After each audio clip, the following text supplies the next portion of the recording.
Hello everyone and welcome to Phoenix Gaming. I am your host Nick Henning and today we are taking on the grand semifinal of Ark Nova. So let's get a couple things clarified and then out of the way before we dive into this game. Clarification number one, this is the grand semifinal. That means that all these players here did not necessarily select this game as their game for the tournament, and they were randomly assigned to this. Blake is the Gaia Project winner, Jonathan is the Great Western Trail winner, Jukka was the Brass Birmingham winner, and Michael was the Wingspan winner, and they're randomly assigned to this game, Ark Nova. Now, I also want to get out of the way my incredible bias that I'm about to distribute or exhibit throughout the course of this video.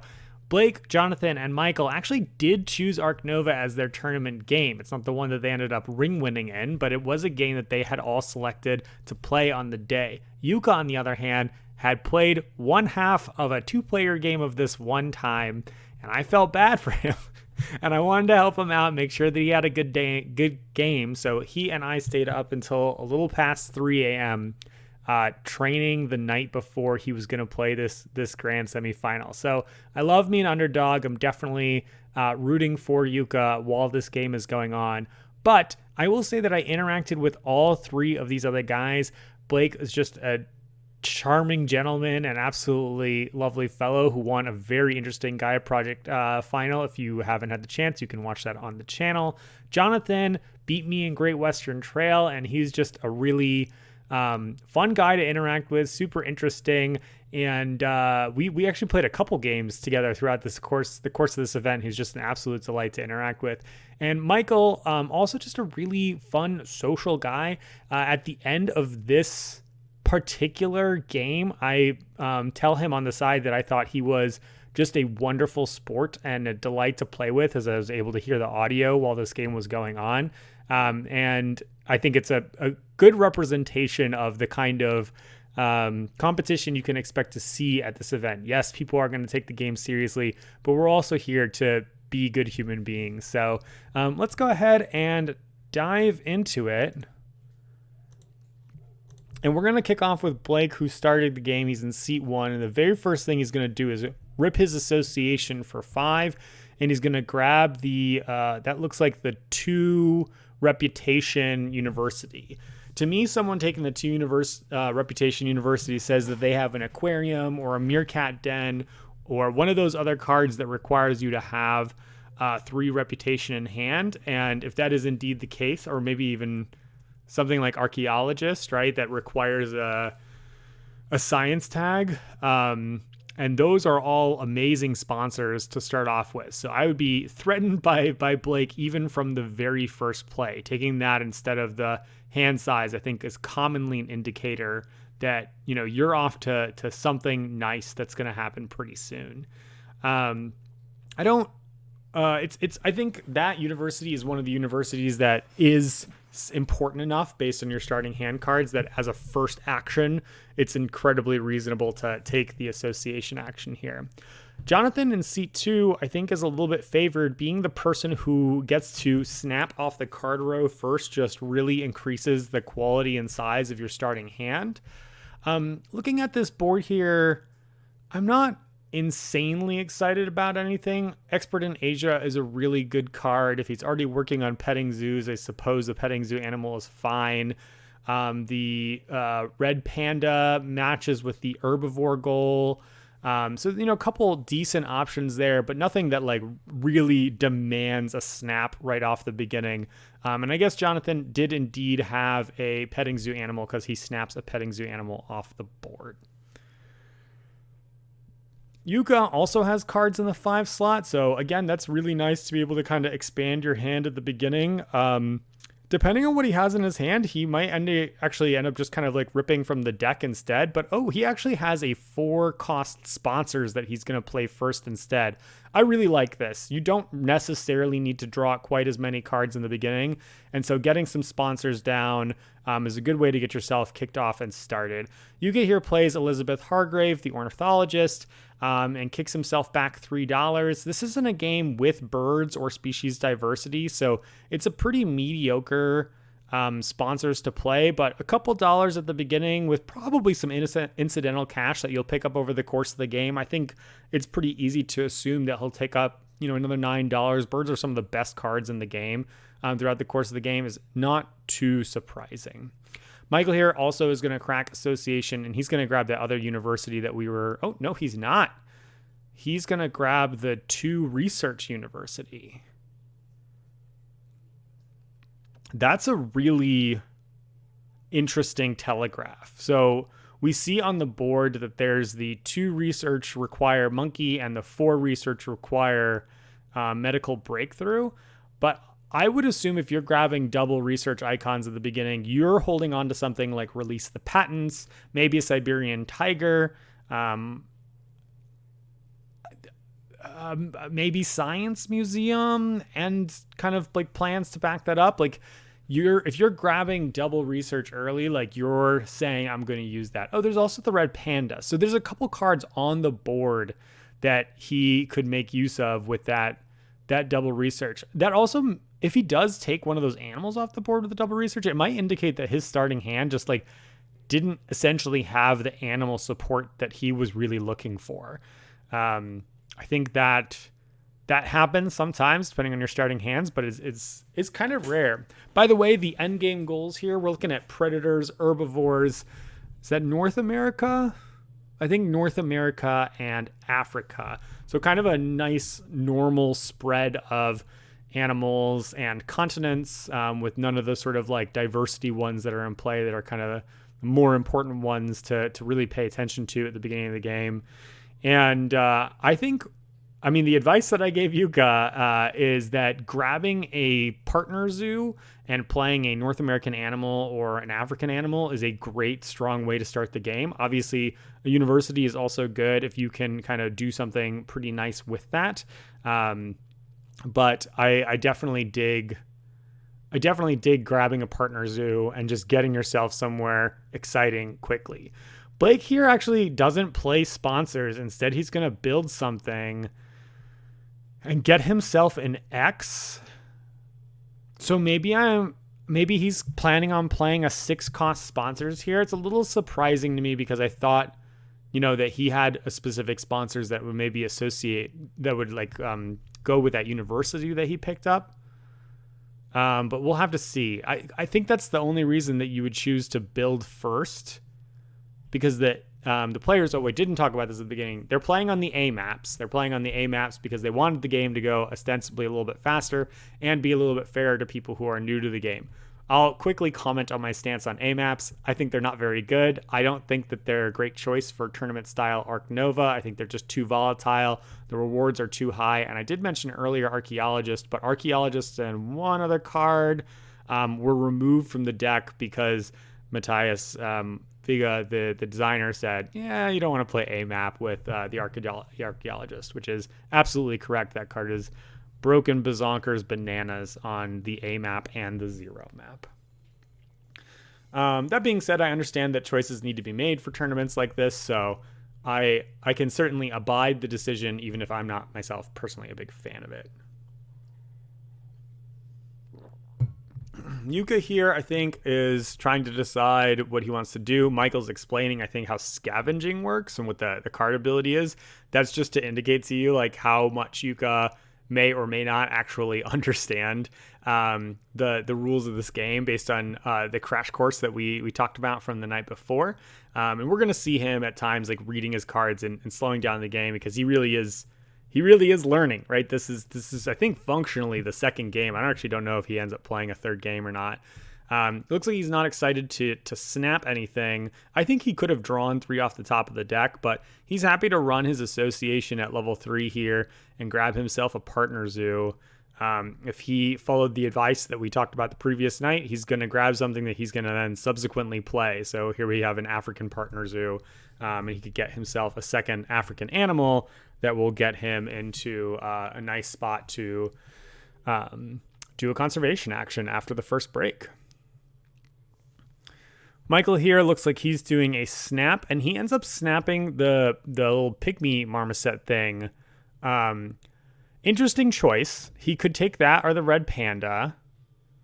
I think the they cost pretty similar. The red panda puts an X2 on your sponsors, whereas the one that Michael takes gives you, I believe, a conservation point and a reputation. It's a little bit higher on points. The red panda matches with the herbivores. The monkey that he picked up, the marmoset, goes into North America. So either of them kind of match with what's on the board. I think that does explain why he grabbed the university that he grabbed. But it's not a very good feeling, I think, to grab that university to be in just to be able to play an animal. I don't think either of those animals are so important that you must make that happen. And then here we get Blake confirming our thing. Is that a baboon rock? I think it's a baboon rock, which is going to be 2 appeal for him. Baboon rock on a game that doesn't have primates, I think is like it's a fine card. If he ends up playing 2 other primates, it's, I think, well worth it. I mean, a sponsor that gives you 6 appeal, even at the cost of an X, is, I think, well worth the effort that he put in there. Not to mention, because it's on the A map, he gets to put that baboon rock right connected to the kiosk that you get to start with, and lets him start moving across the board. I think the A map setup is so heavily dependent on building across the board to get your 10 money and your head, your association worker on the right hand side of the board, that just building out there is kind of the most essential thing. And then Blake will use sort of that card pickup to take the medical breakthrough. Michael looks a little bummed about that, so maybe he was thinking of grabbing exactly that, and he kind of had these big ambitions with all the science tags. That being said, I think if he's able to grab the red panda in a similar situation, that's not necessarily bad for Michael. Like, it's a good card, and he's already got the requirements for it, so why not? North American Bison, I didn't realize came out there at the end of Michael's turn. That is a pretty spicy card in this game. 3 North American icon tags, like, required to play it, are very, very steep, but it gives you 2 North American tags and an herbivore tag. It's kind of the best tagged thing you can do in this game.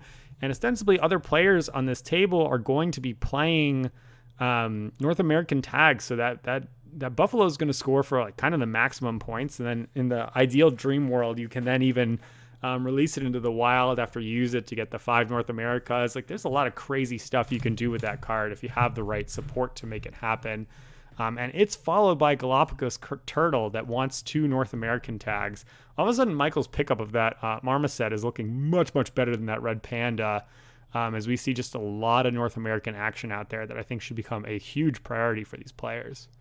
Jonathan here builds a polar bear exhibit. I like polar bear exhibit more than I think the average person.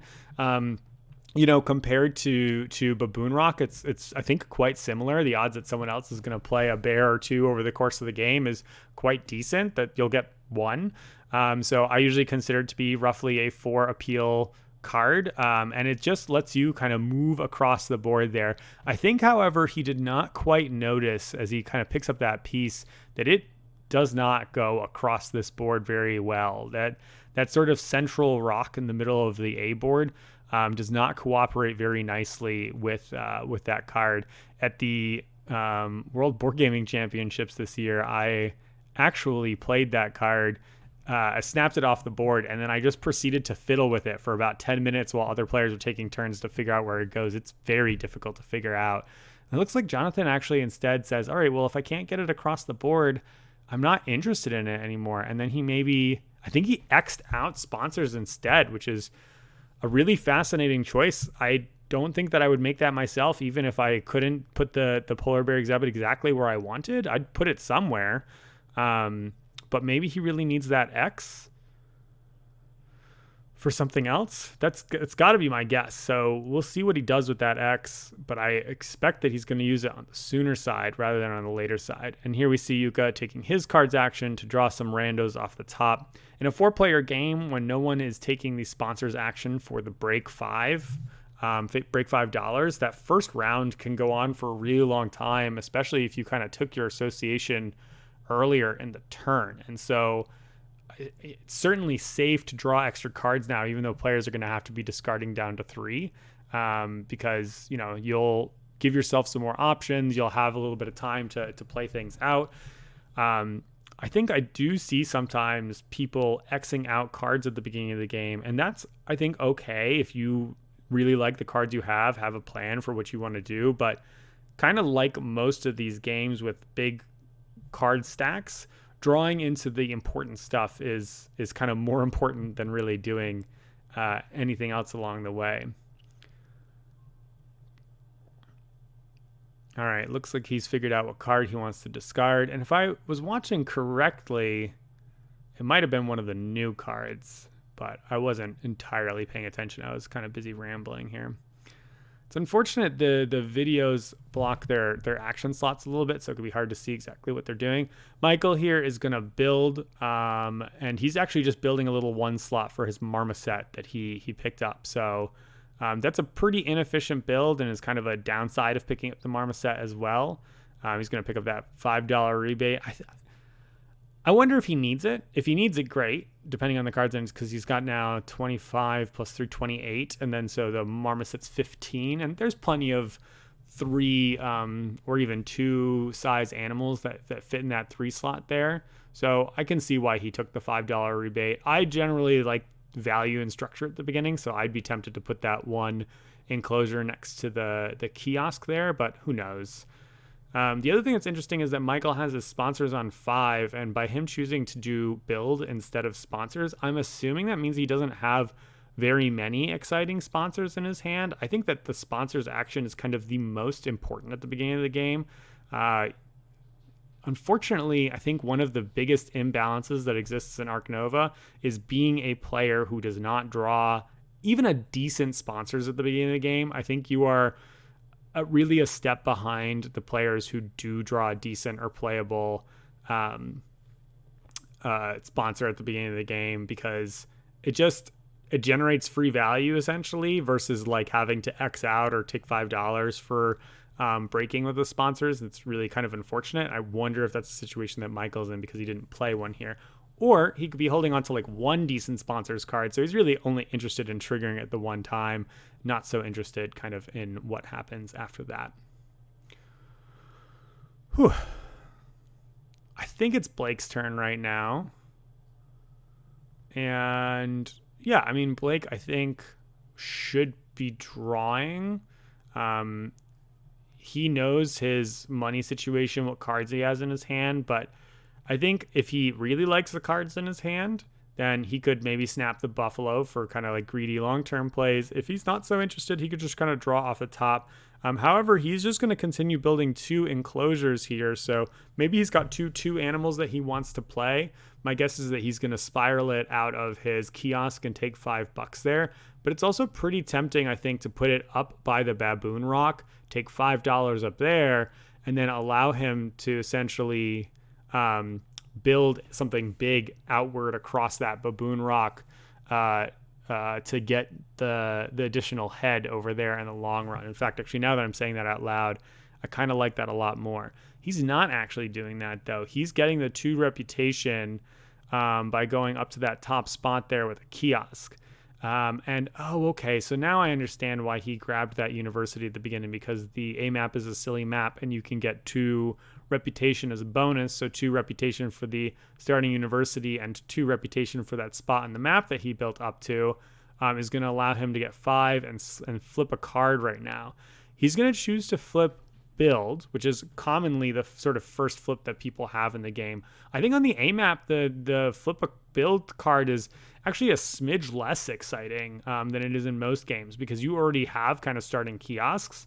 So and the map is like plenty big that you can kind of just like build big enclosures and sort of head to where you want to go that way as well. Plus you start with an extra enclosure in there. So I think of all the maps, the A map uses the build card kind of the least importantly. That being said, I don't know that I would make a different choice in his shoes.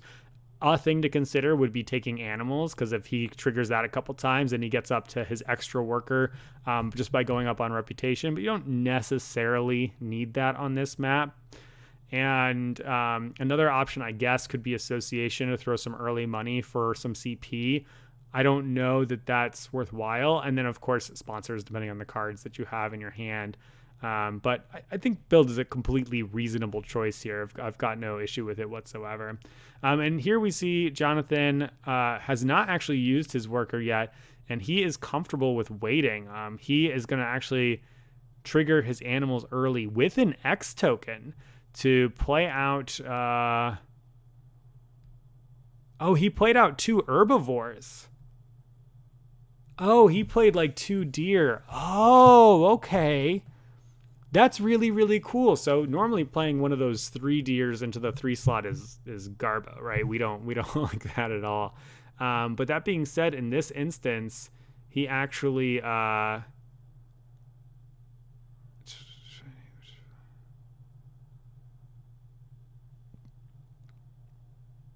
sorry, I'm just trying to figure out his money.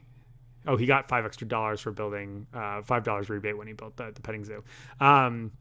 So these two deer kind of can live on top of each other because they're flock animals. The first one's not exciting, but then the second one becomes a little bit more value as a flock animal. And now he's got 2 herbivores, and he's got his association on 5, so he can do a first round association action, which is pretty incredible. And he's not really in danger of the break track going down. So I would say right now Jonathan has shot off, frankly, to a pretty commanding lead. That's going to let him flip a card. It's going to let him take either $5 income or 1 CP income every break, both of which are pretty amazing. Frankly, I would take the 1 CP income because between the 1 CP income and the 2 CP he's going to get from the herbivores, he's very close to getting 5 and getting himself a free university, which also just generates a ton of tempo. So that is pretty incredible. Now I understand, I think if he had the polar bear exhibit in such a way that he could have placed on one of those X's, that would have been great. I wonder, I think there still might have been a way that he could have pulled it off. I'm not entirely sure though. Jukka makes a build here. He does a 2 build. He just goes basically with the plan of marching straight across the map there. It's 1 space closer to where he wants to go, but I again wonder if I would have had that 2 guy connect essentially into the kiosk there. They're showing all these different release projects right now because I think the speculation by Matthias, who was commenting this game, right? He's commenting right now. Let's see. Yeah. Is that Jonathan was actually going to do an early release project. I think that's viable, but I think actually it would be better to do herbivores and then do a release project after the break. The release project is also pretty spicy because one of those deer then just kind of gets to live in Phantom Virtual Land. The game doesn't really have a memory that it wouldn't have a house anymore, as he kind of ends up releasing the other one, which is sort of a hilarious consequence of what happens there. Michael took his turn and he did sponsors, but unfortunately we can't see what he did. The sponsors, the break track is down, so I think he maybe took $5, which to me indicates he does indeed have something that he can play on the 1 and the 3 that we were talking about before. We'll have to see if we're correct about that. He's certainly hoping that you don't get blown out by something stupid like a Horsefield's Tarser or something. Not that I'm salty about anything like that would ever happen in any kind of Ark Nova game, but if that happens, that can be really painful for him. That being said, I don't think anyone even has an Asia partner zoo, so he doesn't need to worry about Horsefield's Tarser. Who would think about that card anyway? We're way overthinking it, taking it way too personally. Blake here, if he's planning on playing 2 animals, needs to take the cards action now. I do wonder if he's maybe a little bit nervous about taking cards and then other people kind of triggering the break. The problem for him is that the jumping 3 cards, the like mountain lion and the monkey that jumps 3, both fit into 3 slot places that connect to mountains, just like your starting thing on the A board. And so he could actually put himself into a position where he just doesn't get to actually play out his animals for the cards, and that's pretty miserable. So this ends up being an instance where if Blake wants to play 2 animals, he needs to get his cards out of the 5 slot. And so I think what he would do is take the X of the card's action to dump it to 0 rather than taking cards to draw cards, because breaking 2 puts you 2 spaces away, which is too dangerous for those jumping 3 animals that could come along the way there. What do we have here? Does he just take animals action? I think he does indeed take an animal's action. Looks like he flipped that 2 enclosure. Can't quite see what he played here. But maybe they'll throw it up on the screen in just a second. Or we can guess if he takes a normal number of points, I would say. Very normal number of points. Why does Michael have so much appeal right now? Oh no, it's Jonathan that has so much appeal. He's blue player. Because he played his 2 deer. That makes total sense. Well, we have no idea what Blake played. I can't move the face or the WSBG things. I can only move my face. So maybe we'll learn later.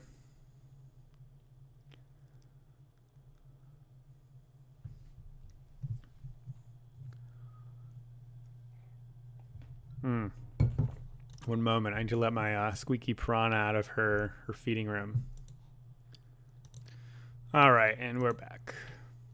Squeaky piranha is freed. Here we have an association action. And we'll see what indeed the plan is. It is going to be that 2 herbivores. It is going to be the 1 CP income. I think on the A and 0 maps, the 1 CP income is just too powerful to say no to. I mean, money is really good and might be the right choice in certain instances, but I think it's really hard to tell. And the CP, like $5 for a CP is an extremely reasonable exchange ratio, a favorable one, you could even argue, depending on the state of the game and what it is that you're trying to accomplish. So I think it's really, really hard to say no to that. All right, we've got Jukka here. He's got discounts in Africa. He's got a 3 slot. He's got a 2 slot.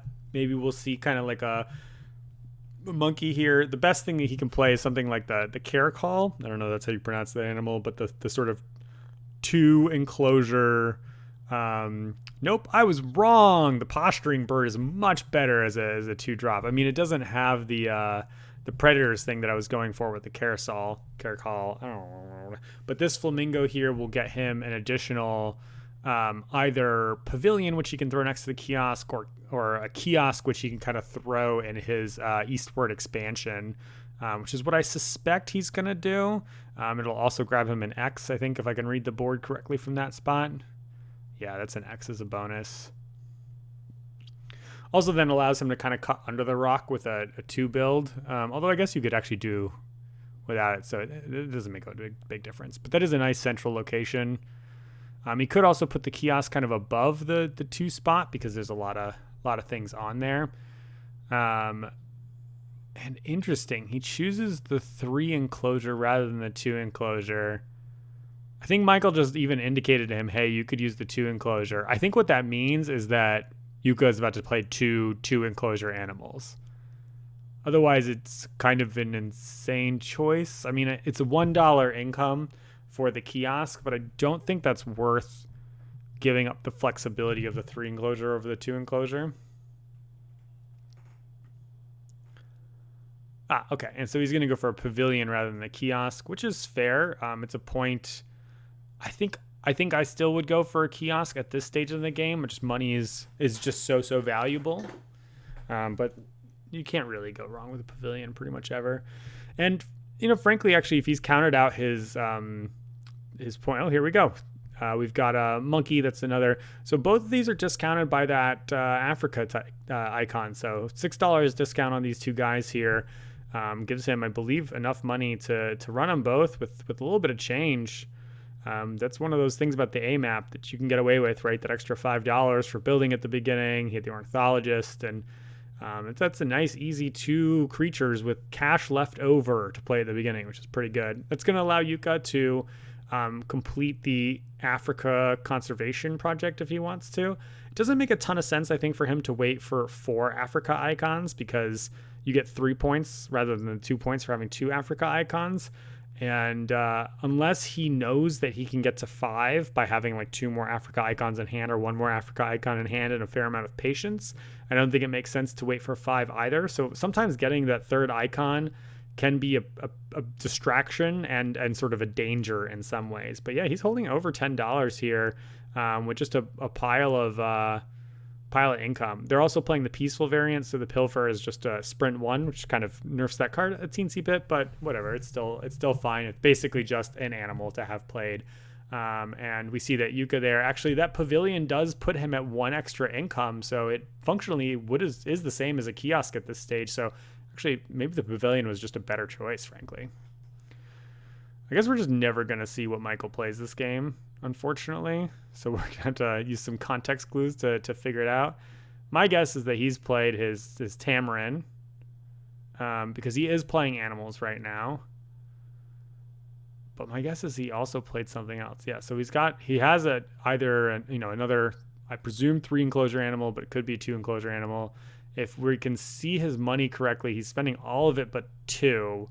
So, clearly he needed to have all that money on hand for something.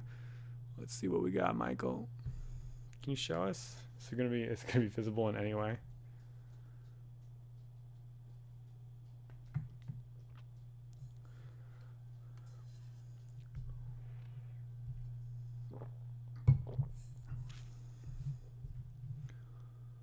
It's a Tamarin and a Flamingo. Okay, so the Flamingo is interesting. The posturing is good early. As we just saw, having the extra pavilion makes a lot of sense. So I guess I could have intuited from the pavilion. He scores himself a ton of appeal here, which gives him, right now I think Michael's in the lead in terms of points and everything like that. Here we go with those 2 animals. Wow, an impressive $31 that he had to pay for that. That's why he, sponsored for $5, right? The only downside about that Flamingo is that it matches none of the goals, right? So it's a good animal, but Michael just played 2 animals, and only one of them, one of the tags essentially on those matched any of the final goals. That's not exactly the place that I want to be in when I'm playing. I think that Ark Nova, generally the animals are so they're so balanced against each other that matching is more significant, I think, than their individual powers. But that's not entirely true. Like, the context matters, and what the power is does matter, of course, but I think that they're pretty well balanced, all told. So then you want to make that context matter the most. That Tamarin, for instance, is highly powered, right? Because it has requirements. Generally, animals with requirements are stronger than animals without requirements, but that's because you have to jump through a hoop to get them. All right. Back to Blake's turn here. Everyone's basically finished what they need to do. Our cash totals with everyone except for Jukka are quite low. Association, people don't have their association workers. And Blake, I think, is in a situation here. I don't know the number of cards that he has in his hand right now, but my guess is that he's reluctant to draw cards because he doesn't have space. He knows that the break is coming soon, and so he doesn't want to wind up drawing cards for it to go away. Xing out an association feels a little rough, though, with a break coming soon.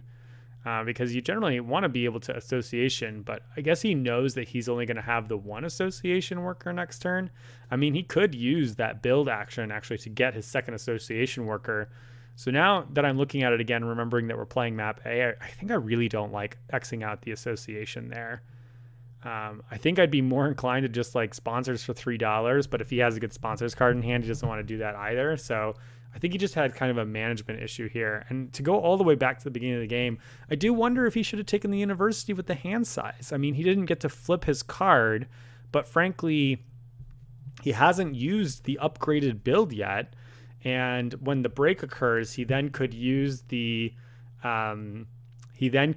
association action to pick up the other university to give him 2 card flips, right? One for the reputation that he would get and the university itself. So I don't know that rushing the build flip there with the university he took was worthwhile, to go all the way back to the beginning point here. Jonathan is happy to pick up some cards. I think that he played 2 cards out. I guess so did Blake. So, we can see Blake's card. Oh, Blake played a little lizard guy. The lizard guy's kind of awkward because it doesn't match any of the objectives, draws a card, which is not the most exciting ability. Context matters, right? At the beginning of the game. So yeah, that's a little awkward. It's a little unfortunate. Jukka here puts out Hyena Compound. This is an amazing card here for a couple reasons. One is it's going to let him cut straight across the board and get over to that extra worker really fast. The other thing is that it is a predator icon by itself, and every time he plays predator icons going forward, he's going to get to do a hunter action. So with just one more predator icon, he does something very cool. That is pretty great. That's a very good pickup. I don't know if he picked that up and his card draws off the top of the deck, or if he like, my inclination is that I would be playing Spotted Hyena Compound. Well, no, maybe you do play Ornithologist first because you want people to get the money. He got his money back from his thing, and you're not in a huge rush to play the Spotted Hyena Compound. Yeah, that's a great pickup. You okay?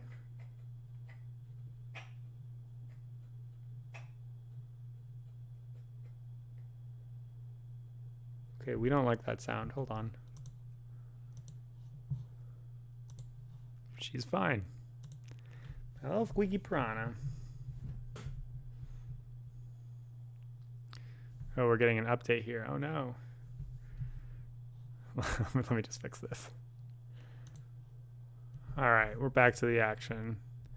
Looks like we didn't miss too much.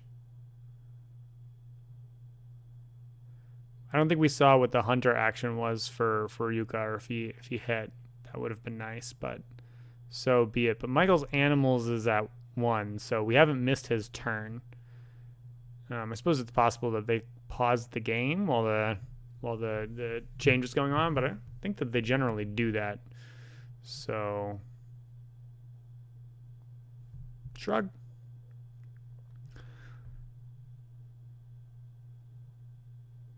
Oh, you know what? I think Michael did. He X'd out his animals. That's the only thing, right? Because he just took animals action, so he took an X on animals. I don't know if I'm a huge fan of that play either.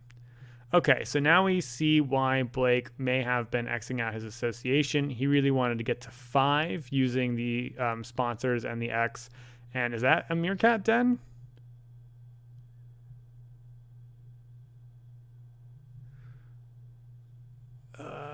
I can't quite tell. Yeah, it's a meerkat den. Okay. So indeed, he picked up the university for the meerkat den, and ended up deciding that he could play the baboon rock instead. We're so validated. Great. Okay. I wonder if he changed his mind or kind of like developed his game plan as he was going through, that he was gonna grab the other 2 reputation thing as he was moving along. But really nice for him that he gets to play that and get an extra 2 appeal, because he's kind of behind on appeal, being both first player and being the only player who did not play 2 animals this round.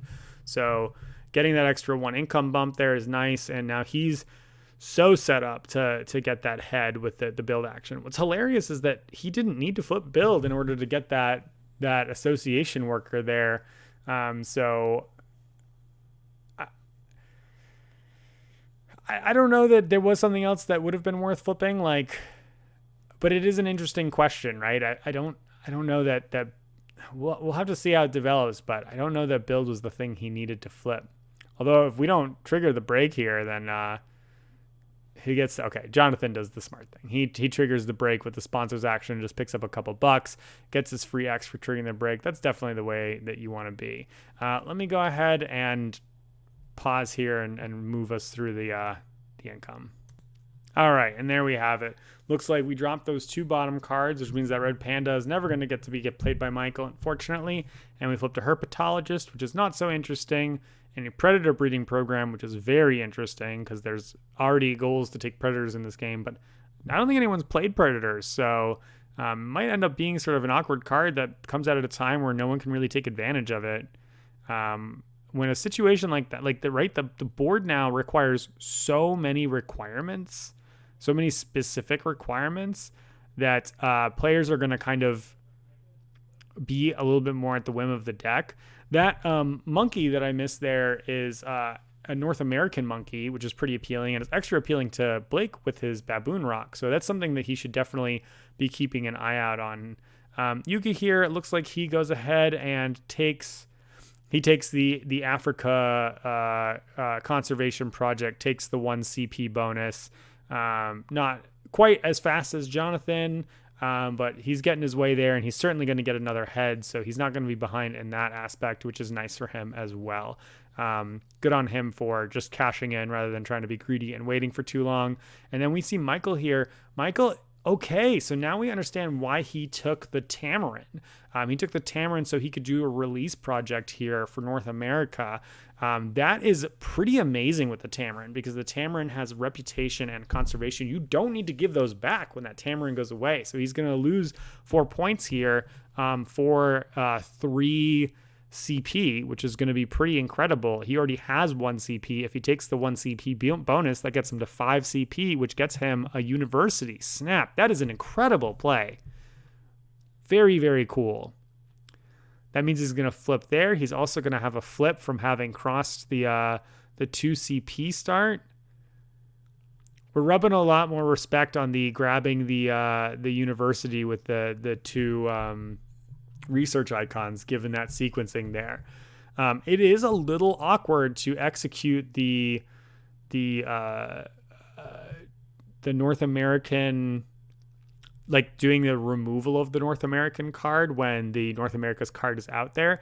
And it's interesting too, because now this release project is very good for Jonathan. But the thing is, I think he's the one that picked up the buffalo. And so if his plan is to play the buffalo and he releases his reindeer, that works out really awkwardly. Reindeer is another great, release target because it's, 5 appeals, which is like not that much appeal for 4 conservation. So do you give up on the idea of doing the buffalo, or do you kind of stick with the North America's plan? I think it depends a lot on what else he's able to get. So if I'm right and Jonathan is indeed the one that picked up the buffalo, then he should also try to pick up something else with North America on it ASAP, so that he can sort of play those things out and then also take advantage of the release project if there's time to do that. That could be very, very powerful, and is one downside of the pretty nice play that Michael made here, is that he sort of has opened up some pretty nice lines for other players in terms of removals.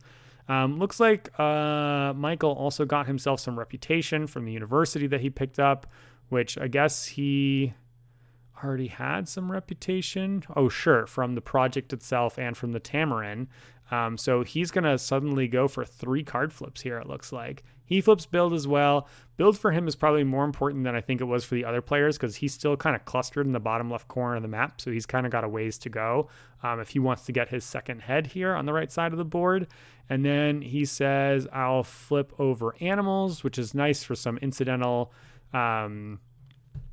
points along the way, and he'll take the cards action to give himself some more choices in the long run. I respect that choice. I think that acknowledging that he doesn't want to spend money by flipping association and doing those donations now is valuable. I think that also he might not get to do association for a while. He might not end up getting his second worker, and so it's pretty awkward to be the first one to flip it and then not be the first one to use it. So I respect that choice as well. But it does mean that he's probably not going to get to that association flip for quite a while, because he needs 2 partners or a sponsors flip. But I think generally, if you haven't chosen to flip sponsors early, you're probably not choosing to flip it late either.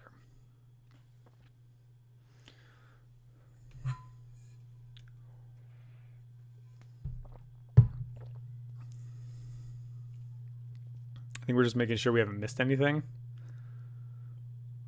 Blake here's got some snap options. I think that Blake could and maybe should snap the monkey, but he also could go fishing. I don't think that anything else in play is super exciting for him. And I don't think he needs to rush doing the build action, so might as well wait for it to be at 5 and spend the money then, I think. And then he's going to be on the broker side, I think, because he hasn't had quite as much income. He needs some way to get some extra money here. All right, had to step away for a quick moment. Let me get reacclimated really quickly. I think we're on Blake's turn, if I remember correctly. Yes, we're cardsing. I think the monkey, but, you know, he knows his hand. But the monkey is a good fit for him.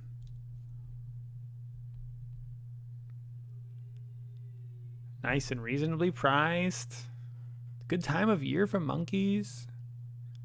He could also then, like, next turn associate and immediately kind of snap up the North America.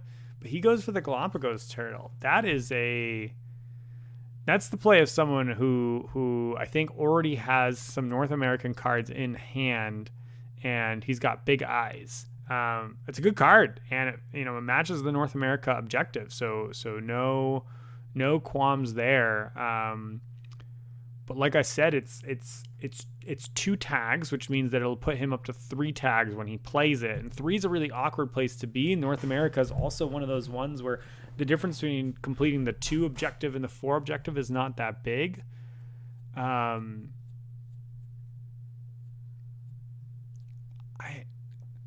Without knowing his hand, I still think the smaller monkey was the play to make here. Just given that he didn't play much in the first round, he just played that one lizard that's mediocre. Like, my inclination has to be that he doesn't have a ton of support for it, but maybe I'm totally missing that. Let's pause for this commercial. All right, we're back at it. Looks like Jonathan did a build action, kind of did a combination building across to the right and then building up towards the 2 reputation bonus, which is a nice little bonus for him, as he hasn't really worked his way on reputation at all yet.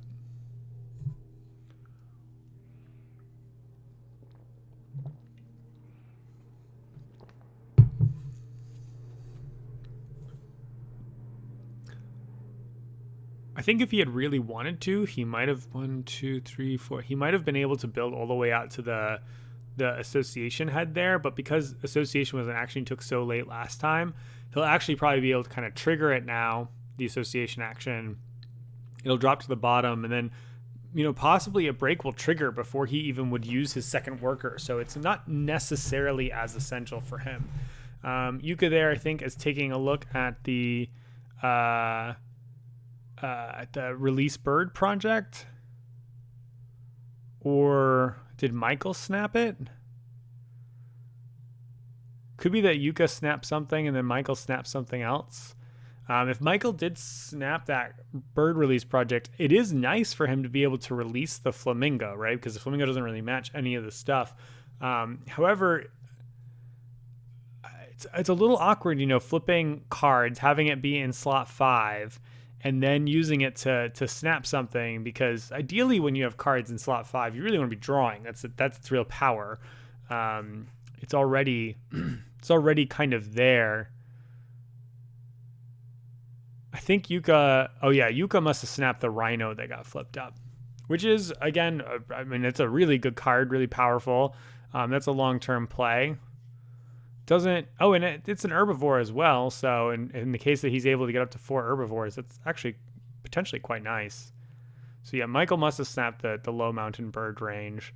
I think if I was in Michael's shoes, I would have been greedier. I don't think anyone else is interested in the low mountain bird range right now. I mean, you can never tell from what's in people's hands, but I think I would have tried to push my luck a little bit with it, because that mountain bird range and the next break is going to drop down, and Michael's got a lot of reputation. He could scoop it up with his card's action. So all he's really worried about is other people snapping it. At this stage, I don't know that that's what other people are looking at. But again, you can't tell without seeing people's hands. Like, it's a good card for Michael's position. I am assuming that indicates that he's got, animals and or sponsors that he can or is planning to play. But if he doesn't, I think that it was focusing on that conservation project maybe a little bit too early. We're going to have Blake do a little building action here. Looks like he's going to draw himself a card from Win Reputation. And immediately my comments about the Galapagos turtle aren't going to matter, because he's going to be able to take that monkey straight off the track, which is pretty sweet for him. Yeah.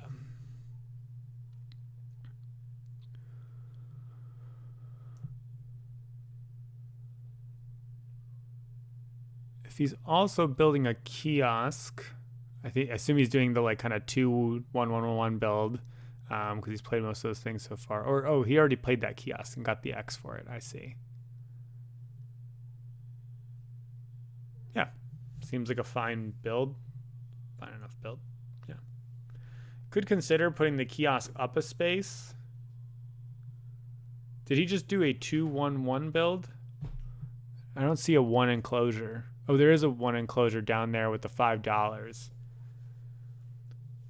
Yeah, so he's just picking up all the rewards. He's kind of maximized picking up rewards with that action. I think, though, the only thing I would comment about it is that it is going to make his building a little bit more awkward in the future. But frankly, this map is so forgiving on space, and he's got upgraded builds, so he doesn't need to worry about the spots in the bottom right that he can't build into, that one would not be able to build into. So he's probably totally fine there.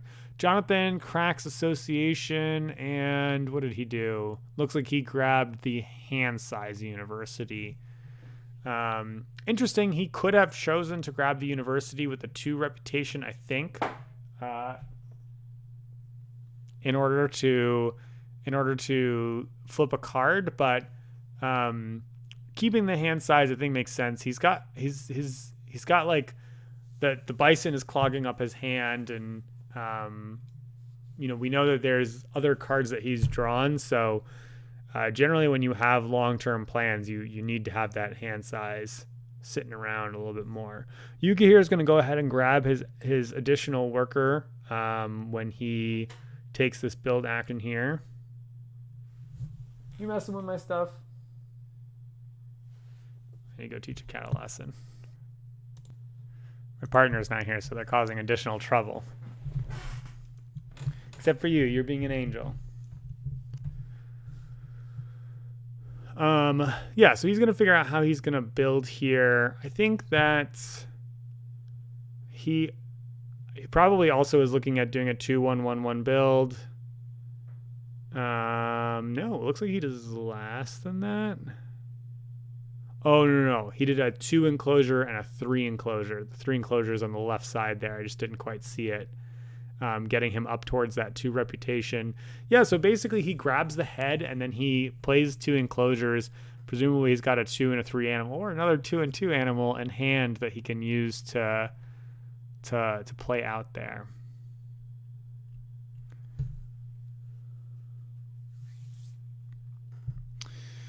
Oh, we got some new stuff in play. That shoe bill is a pretty sweet card. Actually, so is the like European kudu gazelle antelope thing. Both those cards are pretty good in that they're decent cards in general, and they match objectives that are in play here. Michael in particular might be interested in the shoe bill, as he's already got the prereqs to make that happen. And then looks like he's going to kind of follow suit with the other players with this build action here. I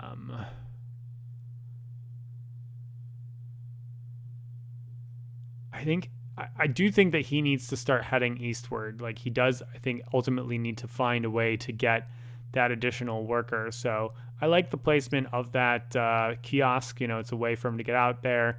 I also am a fan of the way he put that oneer right there. And then I think he put his 2er above to grab some reputation. Actually, yeah, I guess that's just the answer, is he doesn't even really need to head eastward, because ultimately his 8th reputation is going to be the thing that's going to put him over the top, which is going to happen as soon as he takes the animals action, which is pretty sweet, actually. So he doesn't need to rush as much as the other players. I still like the build for him. He still is eventually going to get the head. He also wants to get the $10 that's over on that side of the board, so I think that's a nice, solid build for him. All right, we've got animals here for Blake. He's looking a little strapped on cash. And does he have 2 heads and no association action? So I think maybe before the animals action here, he's going to end up taking an association action. My guess is that he's going to build a zoo, because if he wasn't going to build a zoo, then he should have taken a partner. My guess is he's going to take a university, because if not, he should have taken the partner zoo last turn when the association card was at 3. Because in general, you don't need to rush replaying build. I find that generally trying to build one of your more clunky, not as repeated actions is preferable if possible. Especially when it's kind of already flipped, like it's already doing that option of multiple things for you. So here we do indeed see that association action, so he can send it back down, so he can start marching back up the track again. And he, because of Jonathan, does not have the option of grabbing the hand size thing, so he's going to grab the double research icon, which I don't frankly know if that's really any good for him, or if he's just kind of going up university because he'll get 2 CP when he gets to the top, which is well worth it. Like, that's no criticism there, and he doesn't have any conservation projects that he's working towards. Plus, by getting the second one there, he flips animals, which is a nice, efficient play in terms of he's about to take that action and he'll immediately get those reputation bonuses. He's at 5 reputation, so the additional reputation bonus is more of a long-term play than a short-term play here. But I don't think any of the other cards are terribly exciting for him, so totally reasonable, I would say. Of the players so far, I'd say everyone is kind of playing a more fundamental game. Jonathan is playing the most unique, like kind of non-basic game in a lot of ways. Xing out animals here is an indicator that, yeah, he's on the broker side, right? He paid a lot of money for those deer, and they're not the best appeal responders. They're kind of overpriced because of their flock animal ability. For what it is that they do. So he's a little bit low on cash after doing his build, and he ends up Xing out animals, which is, kind of a bummer of an action, frankly. Jukka here happily takes the North American partner zoo. They've basically just kind of let him get away with both partner zoos in this instance, which is pretty lucky for him that I think Blake didn't end up taking it either this past round or on the prior round. I think that's a little bit of Blake, I think, wanted to flip his animals card, which is kind of the objective there, but they could have slowed Jukka down a little bit by doing that. Now we see Michael sort of explaining to Jukka what the implications are about all the card flips, like, hey, if you go up an association, you can get this.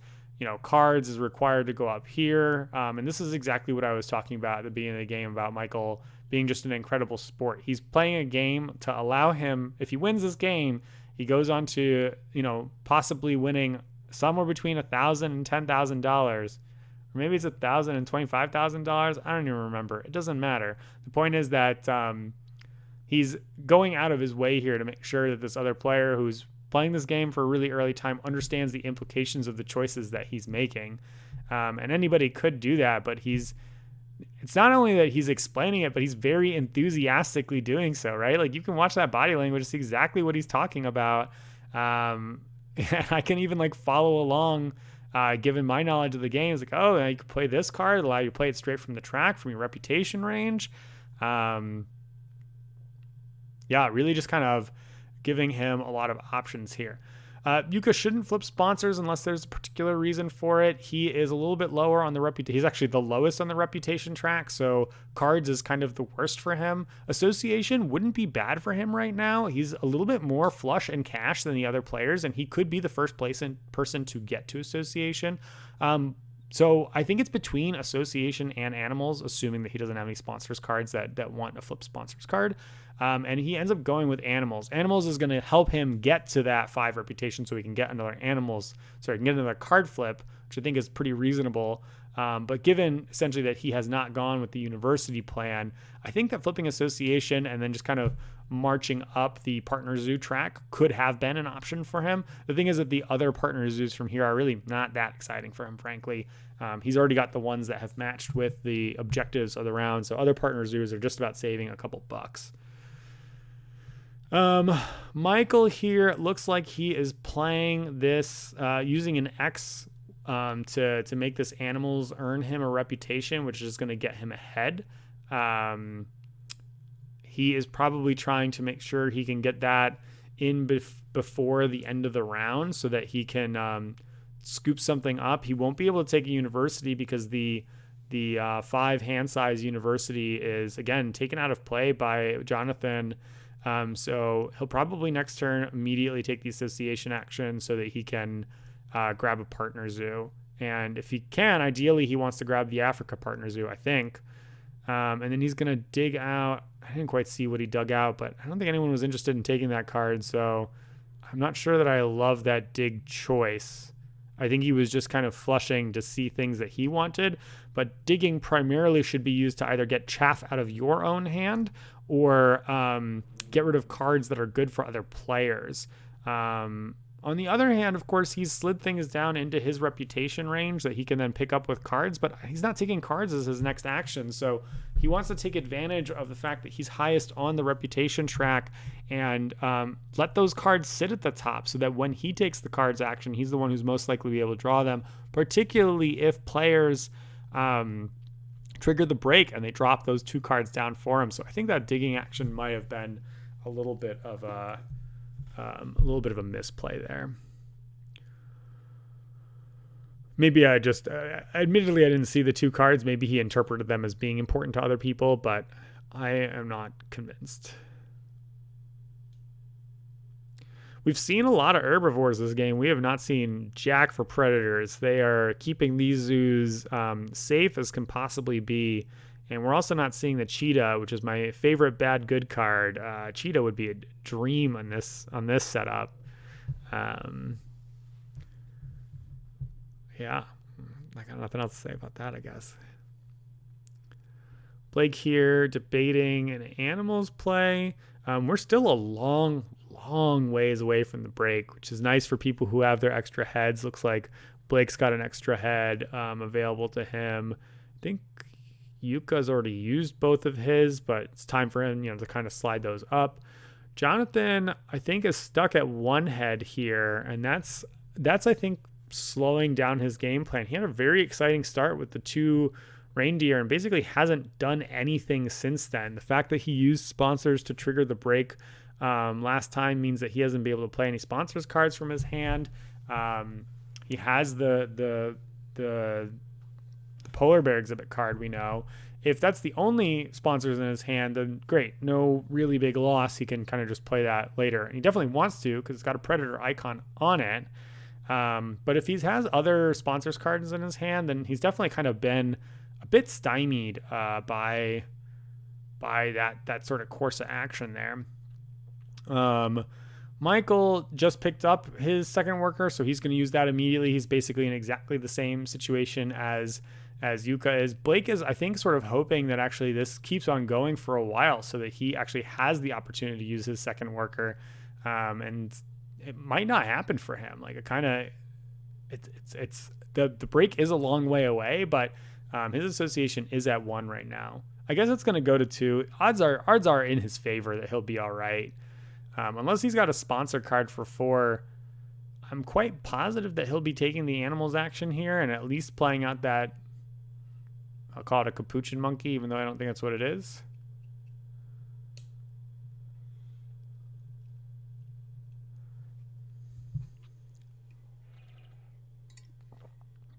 We can't know what he's thinking of, but it's definitely not playing the Galapagos turtle. He's too expensive.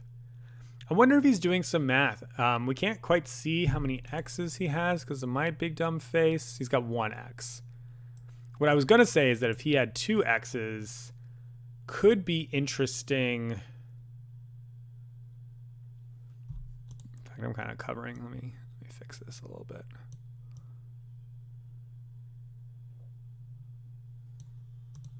A little better. Why am I over here? Oh, that's why I'm over there. Should be on the right side. What I was going to say is that if he's got the 2 X's, he could consider, I guess, doing 2 X's for Partner Zoo for North America. No, North America's gone because you guys grabbed it. So never mind. That's not really of interest. A little low in cash, 10, 15, 8. Can't tell if that's like, it's like 18 or 23 or something like that. Yeah, I think you got animals. I think the other stuff is not exciting unless you have a sponsors card to play.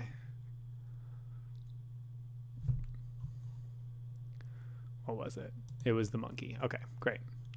So that's going to give him an additional 2 points thanks to the baboon rock. So 7 or 8 appeal here.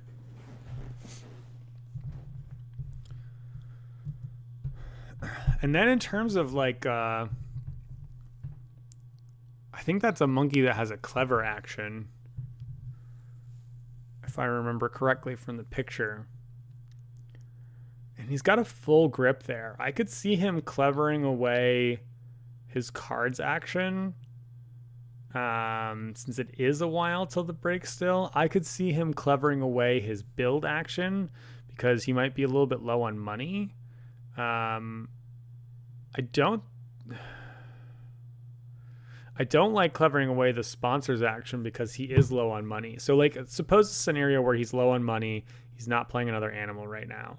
I would throw probably cards or build down to 1, then association for partner zoo, and then sponsors break 5, right? Like that, that's an option. If he has sponsors cards to play, still I think cards or build go to the bottom so that he can take the association action. If he's got multiple sponsors cards to play, then it's a little bit more complicated, I think. Here we go with Jonathan. He's going to, he's finally set up how he wants to play this polar bear exhibit, which is going to give him 10 smackers right there. Just pretty nice for him. He does have to use an X to jump over to do that, but it looks like he's got himself a pile, so he's not too concerned about having to do that and get back on tempo. He's also covered something, and that's going to allow him to pick up that herbivore that we mentioned before. Kind of became available because of Michael's dig action. Unfortunately for Jonathan, he currently is not actually able to play that jumping European antelope because it doesn't actually. He doesn't have a 2 thing that connects to rocks, and actually of all the players, it's the worst for him because he's already cashed in on herbivores. So it's frankly just another animal. I think that actually is potentially just a bit of a hate draft. I actually do wonder if in his position, if I would just draw off the top, because that card is not terribly good for him. It's just good for other people, right? Because he's already cashed in on the herbivore game. Oh, and we get Jukka playing animals here. Oh, sure. He hasn't played animals this round yet, and he's sitting on a fat stacks of cash. So we're going to get ourselves a Bolivian howler here, which explains sort of the 3 size enclosure before. So here's an American, and that gives him 2 Americans. So now he can kind of do the conservation thing over there. And, you know, had Blake grabbed that association, that partner zoo kind of sequenced 2-3 rounds ago now, Jukka might not be able to do this, and then Blake would. So, I mean, I guess Blake has longer term plans anyway because he grabbed the Galapagos turtle. So he's probably looking to do 4 or 5 on that. And frankly, of all the maps, A's and zeros are the most forgiving for not doing your conservations. Well, you can debate it. So they're forgiving in the sense that you get 2 conservation for going up partner zoos and or universities. So just taking, you know, association actions is incredible in general. But they're not forgiving in the sense that you don't get that reward of the 1 CP. I think you really do want to get at least 1 conservation project, and everybody has one right now except for Blake. So, you know, planning for big long-term things is a little tough for him. Looks like we had a jump in the video here, but we have Jukka going ahead and playing a snake. So looks like he would have gotten himself 2 Americas one way or the other. Although I don't know that he would have been able to afford them without the $6 discount. And then he's going to choose to throw cards up to the top, which tells me that he doesn't have a sponsor's card in his hand that he's interested in playing. He'll use cards to maybe draw into something, and then he can hopefully play the sponsors off of that. We're still with a lot of time left in this break, so I think that's entirely valid. Whew. Jukka is... Oh, he's also got a clever action here. And he's kind of the pace setter in terms of the... I mean, he's well ahead of in appeal right now, just having essentially played animals after animals, animals after animals after animals, because they're all discounted, thanks to the partner zoos, which is working out really nicely for him. The actual animals themselves are not good. Like he's been matching the continents, but the actual animal icons are not a match at all for what he's got going on there. They don't match the end game goals, but they're doing their job. Okay, so Michael, I guess, had all the things that we were talking about from all the way at the beginning of the game. He had to release the patents, scores himself, I think he went for full value, scores himself a third. a third CP here by grabbing the other the university along the way. So there we go. It's going to get everyone else $6. I wonder if Blake had something that he was debating playing, because I think he's left at like $10 or something. So now he's at 16, and maybe he could have played another animal if that release the patents had come out a little bit earlier. I do wonder. This is only awkward in the sense that Michael has neglected to use his association action to kind of reset the tracker on that. When you have two heads, resetting the association action as much as possible, I think, is really important. And he's already got a head on a conservation project, so I know he's not doing a conservation project. I think it may have been a mistake to release the patents now, unless there are multiple other sponsors in Michael's hand that he wants to do. I think what he should have considered doing instead was picking up a partner zoo for Africa in particular, assuming that he has nothing else of interest in his hand, but could just be whatever matches cards in his hand. And then next turn doing the sponsors action for the release the patents.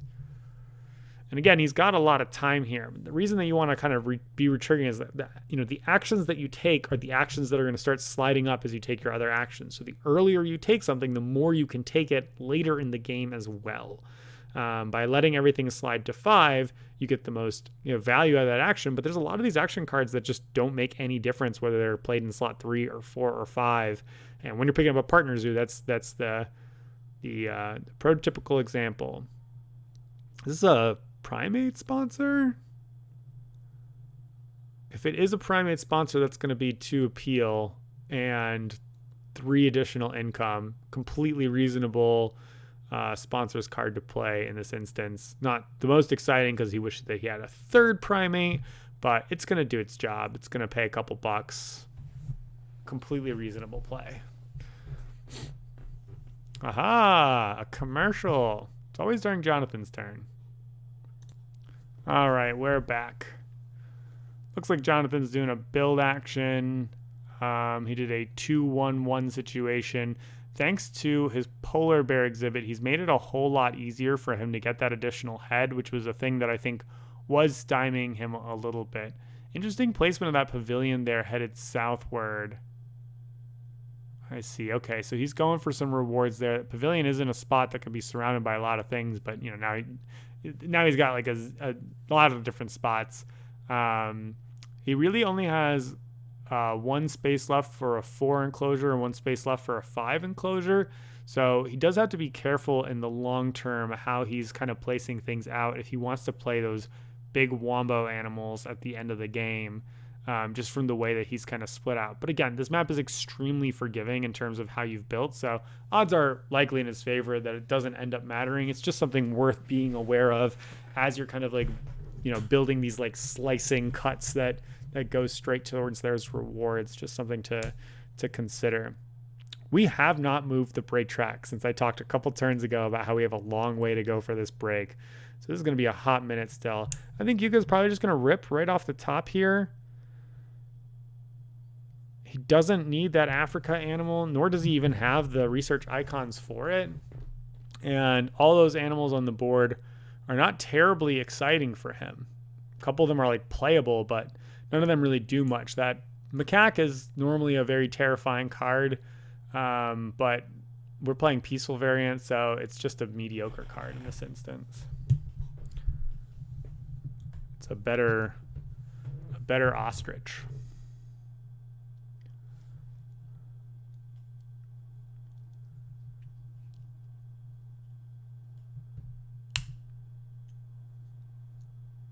Cards off the top. Let's see where Michael's at. Oh, he's going to take the association action for sure. I think he's going to grab the partner zoo. As we discussed, he can't take a uni. I think he would take a uni if he could take a uni. There's just not one left that matches what he wants to take, unfortunately.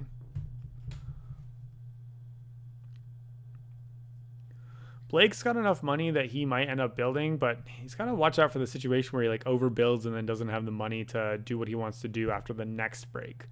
Because his income's fine, but it's not going to let him play some of the more medium-sized animals. Definitely doesn't let him play the Galapagos turtle. And actually, he's got to be thinking about that, because if he gets the partner zoo, he's got the monkey. That's the 2 icons that he needs. And so he wants to have enough money to play that Galapagos turtle and then scoop up a pile of cards to discard and essentially like pay itself back. That is the kind of math that I'm looking at if I'm Blake, like thinking about what it looks like after the break.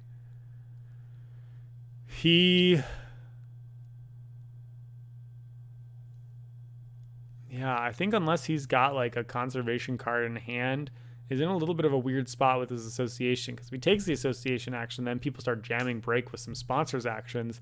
It's a little awkward because he wants to take the association for the North American Partner Zoo like as quickly as possible. And what if someone snatches it out from underneath him? That would be really unfortunate. But that being said, that action just that association worker not doing anything when he has the opportunity to do so just feels like leaving a lot on the table.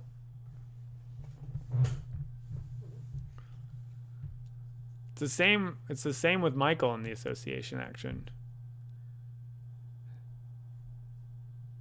Oh, maybe he's already used 2 of his heads. No, okay, no, here we go. He is taking association. Great.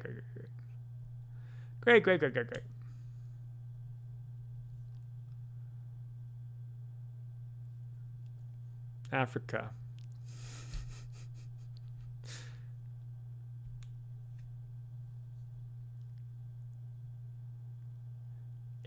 If Blake is going to associate, now is the time. And I think it's still a ways towards the end, because Jukka is the only one with a high sponsors action, and he just drew some cards off the top. I mean, he might not have drawn a sponsors card. But yeah, it's tough to say.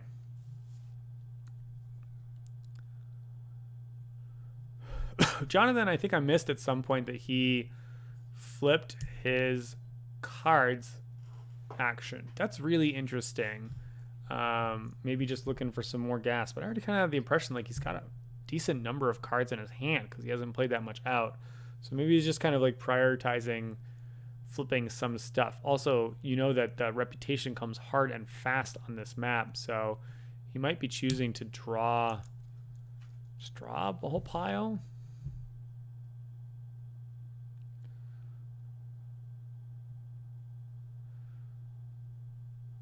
Blake also building, kind of like Jonathan, those slicing cuts to make sure he's getting all the rewards as early as possible. Again, something just to be aware of is that, you know, he's running out of spaces to build big enclosures, but it might not matter. He just needs to make sure that he leaves space essentially for at least one big guy, because you really want to be able to cash in on some big animal that you might draw later in the game. Don't want to walk yourself into a situation where you can't do it just because you didn't leave yourself the space for it, you know? Wow, Jukka has a ton of cash left even after playing the 2 animals. That's insane. I mean, you can see the difference between his board and Blake's board, right? Like, Jukka has not built quite as much. He's built 1, 2, 3, 5.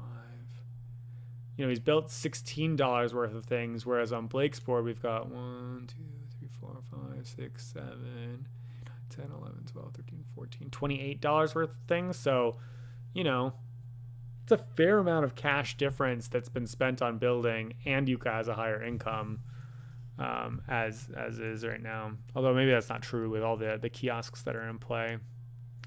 What do we have? Association action here to scoop up is that a European zoo? It's kind of a bummer zoo to pick up, but I think Jonathan, you know, if he was going to use his head again, he has to use it now.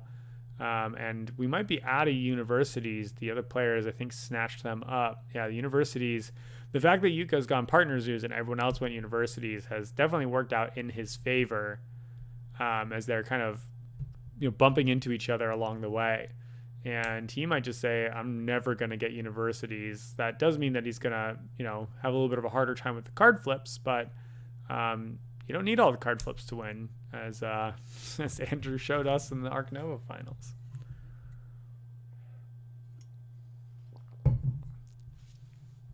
Jukka, I guess, did not draw and just did a break for $5, just pushed it and said, all right, well, that's fine. Everyone's done their association actions. Like, let's rock and roll. And Michael says, give me some cards. I will not worry about the fact that I probably have to do some discarding here because I'm happy to get the additional X for triggering the break. He's got a pile of X's, so he needs to find a way to use them nice and efficiently.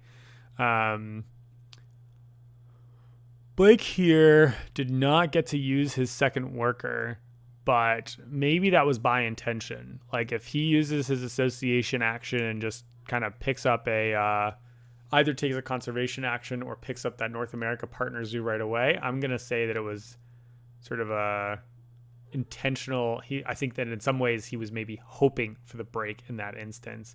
And we see animals coming right off the heels right there. So I think that probably worked out in his favor. Jonathan, I think, got a little bit. He like picked up some cash. He'd X'd out his animals earlier. I think he would have liked to have been able to play some animals at some point, but I don't really know what he has in his hand. Looks like Michael's up to maybe 5 or 6 cards, maybe 7 cards, and he's going to have to discard down to 3. It's a little tough. We see Sunbear there, which is a pretty amazing card, but does require him to pick up an Asia Partner Zoo. It is a Predator, which matches nicely. We like that. I think we are going to break, right? Flip out an Asia release project. I don't think that's exciting for anybody currently. Nope. And I'll do a quick pause while they go through income. All right, I think we're pretty much there. Yep. And we flipped Primate sponsorship, which is amazing for Jukka, quite good for Blake. That's, I think, our breeding program. That's something that I think catches a lot of attentions really quickly. Flipped an okay reptile for Africa, but asks you to sort of discard cards to rebate. It's kind of incredible cost. And incredible in this case, not meaning a positive thing. Blake does exactly what we talked about. He picks up that partner zoo for North America. So his association action, I think it's an important association action for him, but his association actions have certainly been a step behind the other players throughout the course of this game. And I don't think that's necessarily any fault of his own. Like, he hasn't had stuff that's quite matched up, and unfortunately that's slowed down his pacing of it. But starting even with, taking association action on turn 1 of the beginning of the game means that your tempo is going to be a little bit off with that card.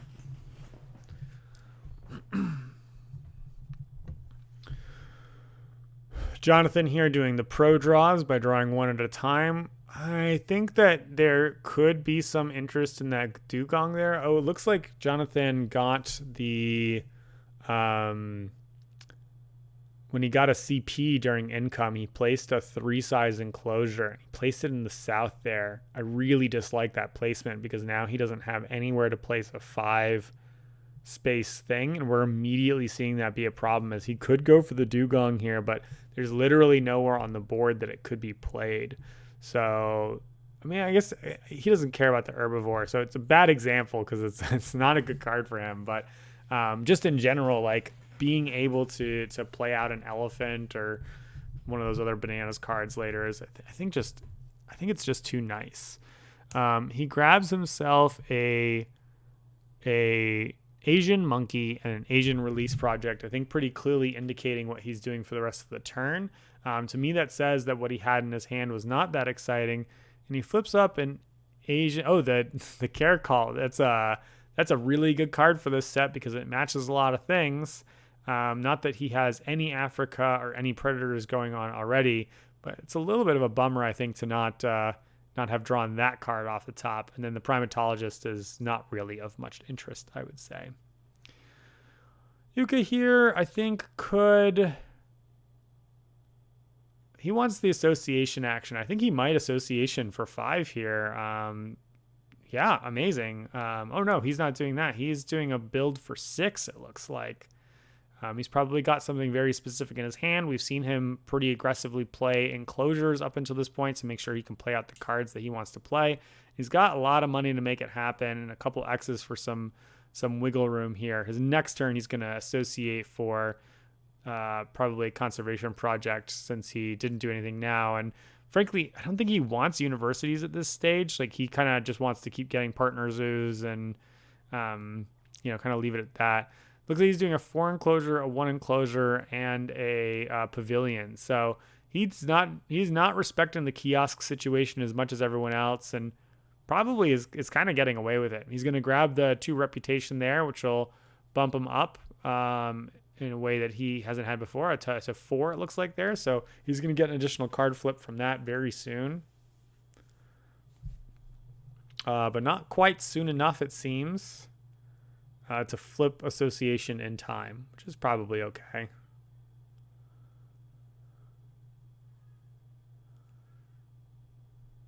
I think he's trying to decide where this 4 guy goes. My inclination, I mean, it depends on what your spacing situation is, but he could throw it on the right side of the board, touching down to the 2 reputation there and actually get the card flip for the association. No one else has association flipped yet, so he can use that to then, essentially get additional partners, but also to start getting those cheap donos in and be the first person to do that. Yeah, or I think you just want to rotate it just a, yep, that's what you want to do, buddy. I guess he's got another piece, so it doesn't matter anyway. There we go. All right, right on. So he just went, because of this map, he bumped from 2 to 6 reputation on a build action, the kind of thing that you can only get away with on map A. And then looks like he maybe scores a point with a pavilion. The pavilion, where did it go? Oh no, he did play a kiosk instead of a pavilion. Kind of in an awkward place there where it's really only scoring a little bit. I think it would have been a little bit stronger to throw sort of in the middle, touching his pavilion and his 2 spot right there. I know it's satisfying to fill holes on your map, but unless you're going to build the whole board, which generally you shouldn't be aiming to do, it's not going to matter that much.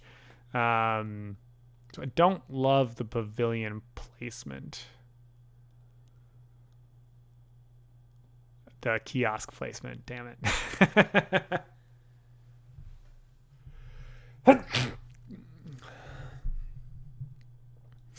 All right, Michael is we're doing this by process of elimination. Build. We can't see what his money situation is under this, but I do remember that money is one of his biggest problems in this game. He just doesn't have any sponsors that support his money situation. He so far doesn't have a conservation project that's given him money. And so that's the thing that's definitely getting in his way. X is, however, not a problem. So he's actually going to decide before he does that, I'm going to play out these cards. I've got the spaces for them. This Predator is a little bit of a bummer right now, but that's just going to be the way it is. And that bird is a really nice touch because it's discounted and walks him on the way up to that Africa goal. Yeah, kind of a 1 winner card and 1 not so exciting card right now, I think. But I think that's just sort of an indication of what he has available to him. It does make him broke, though. And it does actually kind of almost beg the question of whether he should have intentionally not played the dingo, because it's 4 points, right? Like, it's really not that much for him because it's his only predator. And instead used that money to take the build action. So take the build action instead of using the X right now. Then do the animals action, acknowledging that we're not playing the dingo along the way. And let me finish my thought. Not playing the dingo along the way, and then essentially building out some potential enclosures for what he could be doing in the future. Also, that build allows him to connect to the right where he can get $10 there. So he could actually even do it and play the dingo anyway. Great. All right, see you in a second. And we're back. Okay, so we get a Galapagos turtle from Blake, which is the big play that he'd been setting up for a while right now. I hope he's got 4 cards to discard. If not, I wonder if it would have been valuable for him to take the cards action first. There's 1, although we don't know how much money he may have taken so far. $27. Just the 1? I would have considered taking cards first, and then the tough question would have been I would have debated whether I'm taking cards with an X or not. to have more cards to discard to the Galapagos turtle. I don't think he's in a rush to play right now. We're nowhere near the end of the break, so yeah, I think I would have drawn some cards first. I just don't like giving up that sunbathing value. It also then potentially allows you to have played a second card. Like, there's nothing on the map he could... Actually, he's yellow. He could have drawn the Caracal, maybe? Or did he play something off the board and it slid down? What did he take? Not entirely clear on why the board slid down there. I'm not going to roll it back, but let's just pretend that he couldn't have drawn it. But that Caracal would be a perfect card for him if he could have drawn it to pick up. Let's pretend this board state is correct and he actually hadn't drawn anything. Then, yeah, he could draw the card that Jonathan just picked up. A lot of people are going to be interested in this Tech Institute because folks are pretty close to having those 3 universities. So it's a CP plus a couple X's along the way. Probably at this stage, I think an X and then maybe another X. I mean, I guess we're still a long ways away scoring-wise. Man, this game is surprisingly long at times.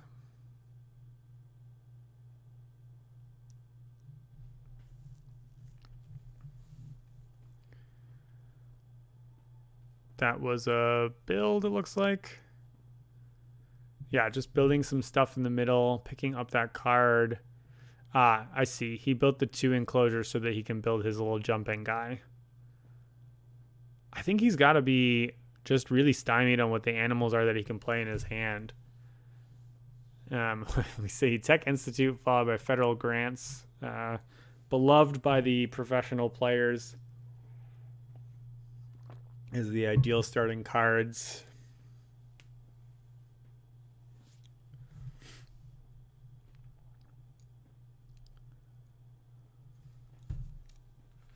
All right, now I need to... Let's find out. Caracal.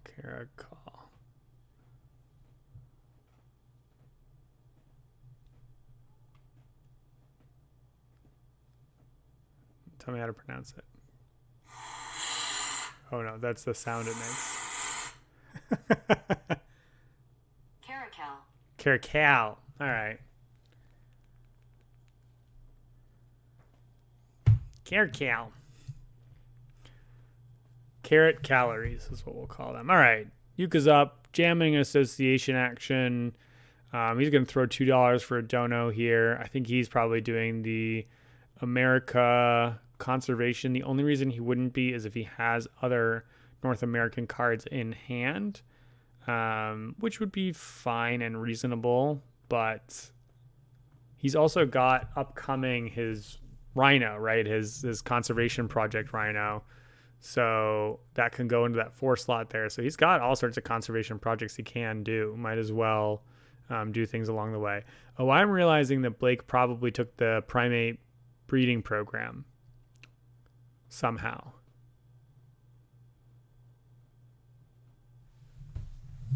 Because that was the other thing that I was thinking. Because Yuka could have actually played that straight off the map with the upgraded association. That must have been what happened. Good D draft from Blake.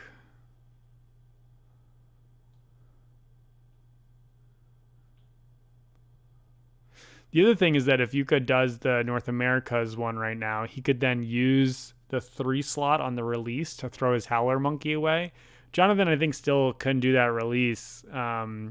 It's looking like his dreams of playing the Bison are dead because he doesn't have a 5 space to put the Bison at. He hasn't drawn any North Americas. So the cards, I think, have just not kind of worked out for what he had as a pretty sexy start.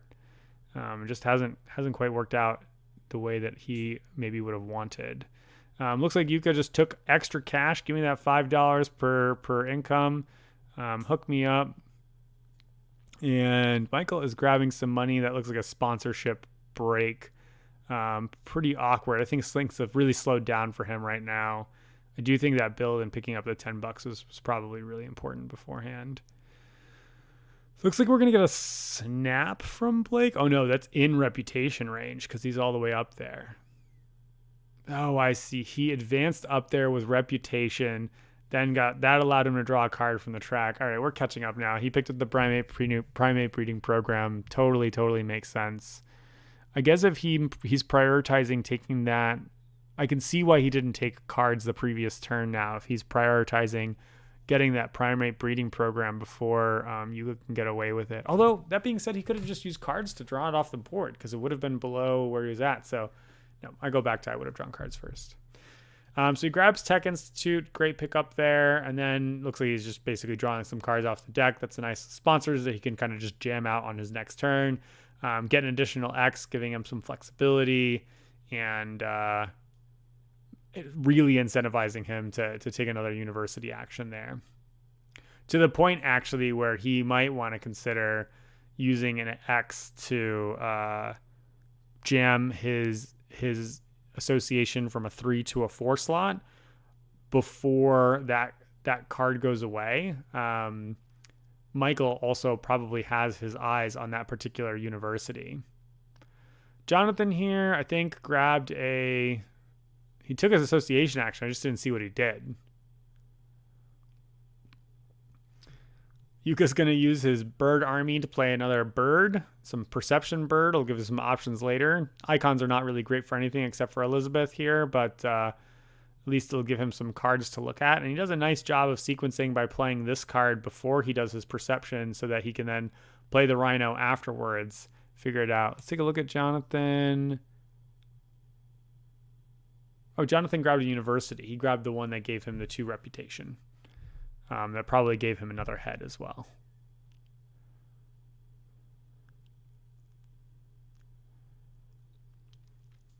Snowy Owl's okay. The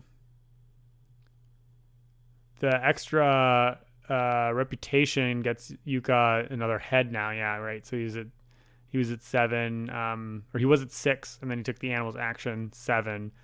This bird 8. So that gives him another head, and he shot from being the dirt lowest reputation to being, tied for lowest reputation, but at a place where it really matters. That extra head's going to let him start doing double conservation actions, so maybe he just isn't even going to take universities or partner zoos anymore. A lot of flexibility there for him. All right, here's going to be one of the most awkward parts of this game. So I'm going to start talking about it now while he's looking through the cards. Later in the game, we're going to go to draw a card off the top of the deck, and it's going to be the species diversity card. Someone accidentally shuffled it back into the deck, and when the game was set up, it was missed that the species diversity card was not in the shuffle and was in the deck instead. It's a mistake. It happens. These games get set up by humans. The only bummer about it is that Yuka here, with his inexperience in the game, doesn't know that card is supposed to be in the unused card spot. And he literally has 5 animal icons of diverse things. The species diversity is an ideal card for him. So that's the card that he should take with this rhino right here, and it'd be an easy 5 CP conservation project. But unfortunately, it's not in the cards that are handed to him. He doesn't recognize that, so he instead grabs something else. Other options for him here are basically the birds card, because he's got 3 birds already in play and is incentivized to play another, thanks to Elizabeth Hargrave. So having hopefully a 4th or 5th would be really nice for him, but he could also play it just at 2. The other thing that he could be looking at is habitat diversity. He's got 3 of the habitats for diversity so far, and he does already have an incentive to pick up partner zoos along the way. One partner zoo gets him his extra worker, which is 2 CP, and then another partner zoo gets him 2 CP, because that's the A map, right? You get bonuses for all the things. So he could go for habitat diversity and just essentially get there with partner zoos. Doesn't even need animals to do it, which is what I think would be probably the ideal play, given that he already has release project targets that he can do. Here we go, and we see a release of a bird. I think that actually, instead of releasing the the flamingo, the shoe bill gets released into the 1 spot. This is just a better points proposition, but does basically acknowledge that Michael is just not going to play it in the Africa game. So that to me suggests that he has no Africa cards in hand, and he's seeing that the end of the game is coming soon. And it's going to score him a nice chunk of points. We see him well ahead there on the CP, well past 10 there. But other players are not quite at that level. Oh, I think we missed the going to 10 during income and everyone discarding a bonus card. All right. Given that Michael has just taken an association action for doing a project, Blake does not need to be concerned about rushing out the university grab, so he can go ahead and sponsors freely. And then Jonathan is finally going to play animals for the first time since the beginning of the game. We're pretty sure one of them is going to be that little jumping guy that's so because he took sort of an offbeat build action in order to set that up. So my guess is he's going to kind of wind up playing a couple, fine animals here. But we'll have to see what he's got going on. What he's got cooking for us. He's got the money to play basically anything that he needs to for the size enclosures that he's got.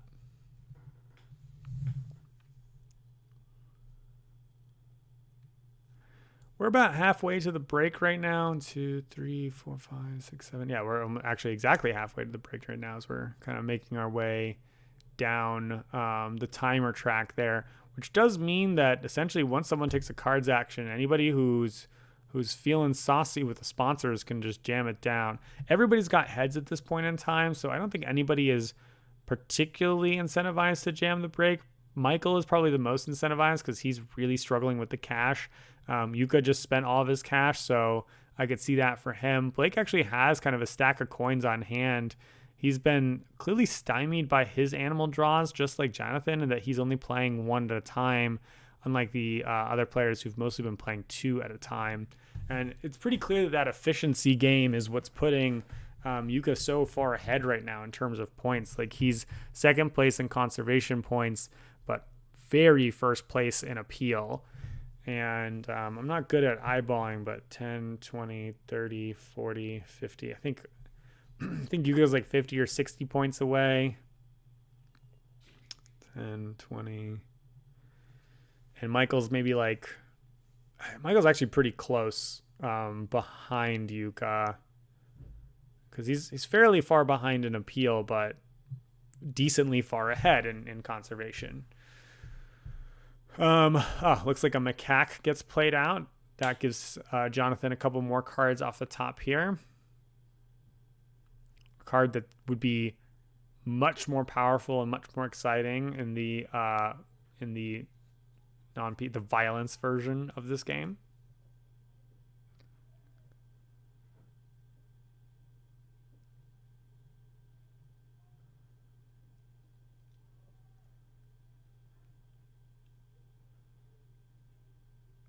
And the Caracol. Caracol is the other one. So we'll see a hunter flip here in a moment, if we haven't already. And pretty entertaining in that, yeah, I guess it's like he's just drawn a ton more cards here.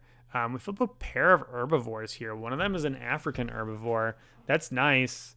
I really like that flock animal, but it doesn't fit in any of Jonathan's current flock situations. So that will give him, the opportunity to get enough Africa icons to make something happen. He's got 2 predators now too. I think that's probably the most exciting thing about the Caracol. It's unlikely, I think, at this stage that he'll go for Africa stuff, but it is certainly possible. We'll have to see kind of how it goes. Jukka's putting out some money, so that looks like a build to me. Interesting that he's building now instead of drawing cards.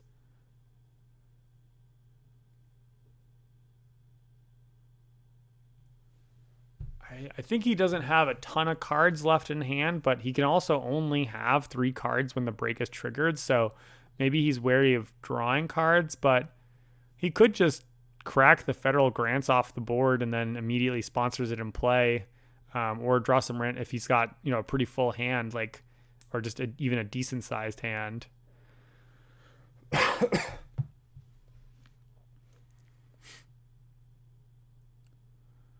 So it looks like he's building a 1 slot and picking up an X there. Maybe he's trying to jump over some actions.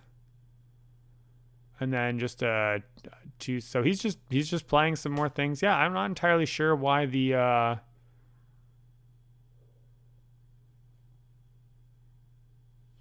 why this now. Oh, he's drawing a card. Oh, so he can just kind of take the federal grants and then play it off of sponsors. That's, I think, pretty appealing. So hard to see the little white square on the board from here. That's definitely the right pickup for him. Then you can kind of wait also on taking the cards action until later. You can kind of see if he wants to snap something, or gives him a little bit of flexibility in terms of like when he chooses to draw.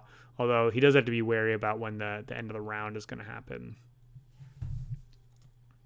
I think the new snack is a North American snack, so that's got to be something that Blake is at least a little bit interested in. And he's got, I believe, he definitely has the research icons for it. Federal grants is great. It's just money plus an almost guaranteed 1 CP. Definitely guaranteed 1 CP in this game. Michael builds. Looks like he managed to get himself some cash after the association action. And so he'll pay 10 and pick up 10. Building a 5 enclosure here to me says that he's got something specific that he's going to play, which is exciting. And looks like he's got a 5 enclosure and a 1 enclosure because the 1's just been unlocked. So he's got something big cooking, but the animals that go in there are pretty expensive. So it's going to clean him out again after the break, which is a little bit tough for him. All right, instead of going for that university, I like Jake's play here. I like Blake's play here. He uses an X and jams out that primate breeding program. I think it is about time. He absolutely needs to do that. Much smarter than the university thing that I was suggesting, and that's what I get for forgetting that he had picked up that card, even though we'd had a whole long discussion about it. But yeah, he really needs that extra CP income. It's not going to be ages away until the break from here. And of course, this gets him a few points as well, which I think immediately gives him $5 back, which might be helpful. And also even rebates him the X token because he goes up on the reputation there. Very nice. And then if he has the opportunity, because his guys are spread out across the 3 slot and the 5 slot, he can actually still take a university action with his 3rd university worker, which is nice and efficient. So if the other players decide that they want to go slow, that could work out in Blake's favor here. Give him a little bit of time to catch up in a way where I think he's sort of been stuck falling behind just a teensy bit.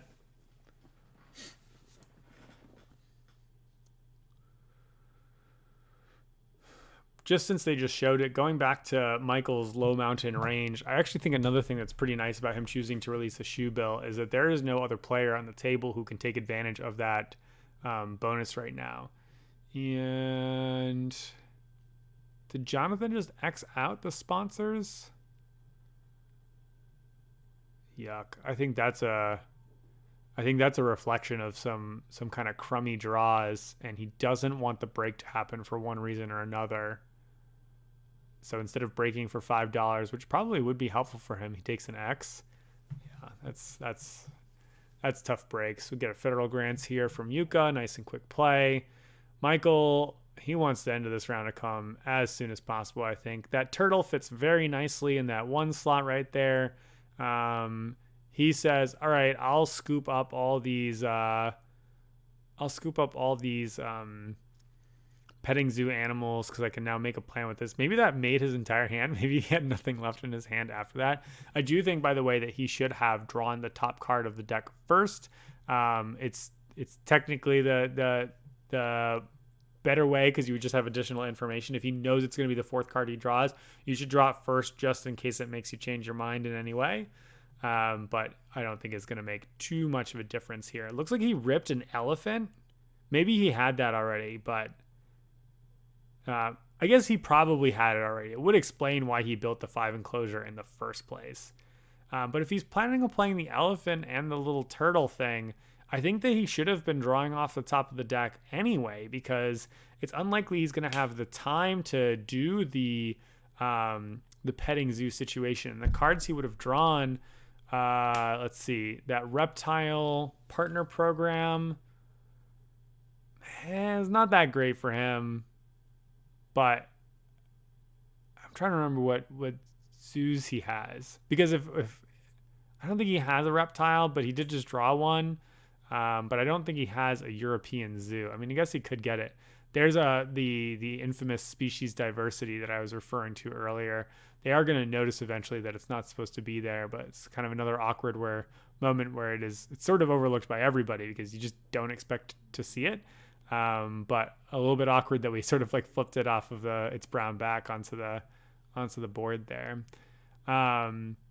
This predator release program is sort of hilarious because we've just struggled to get predators into play at all. Like the predator breeding program just dropped off into nothingness, but that could be something that there we go. We noticed that Jonathan could take advantage of because he does have a predator in play. Oh, actually, so could Michael. He's got the dingo. So yeah, if he had drawn off the top, he would have that predator release program instead. If he'd taken instead of the 2 petting zoo animals, knowing that he's going to play that elephant, which he needs $1 gazillion for, he would have drawn into a conservation project that he could have played. So it's worth it to speculate if you already have a plan. I would say is kind of what I'm trying to argue for here.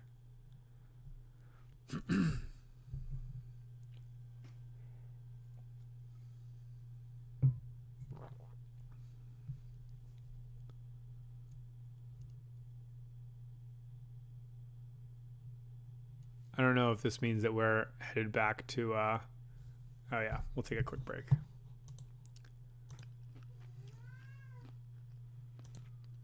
All right, looks like we got Blake with an off-sequence animals action that he used in X4. He picked up with his reputation bump, the reptile sponsor action, which is great for him. And then I think he played off the board the American Snack, which gives him his 4th American tag. And also he's got the reptile sponsorship. So now he's got plans for sponsorships for the rest of the game. If he can get a 5th America, that's ideal for him. But he basically has conservation actions that he can take now until the end. Okay, probably unplayable bear for most people, although it matches icons really nicely. It's just a little bit late, but also if it gives you your 4th worker for one reason or another, that could be pretty exciting because it's 2 CP. Jonathan takes a rip round quick action here as he picks up the Africa. So he is planning on going to Africa with that extra card there. So maybe he's got 2 Africa icons in his hand to make that happen.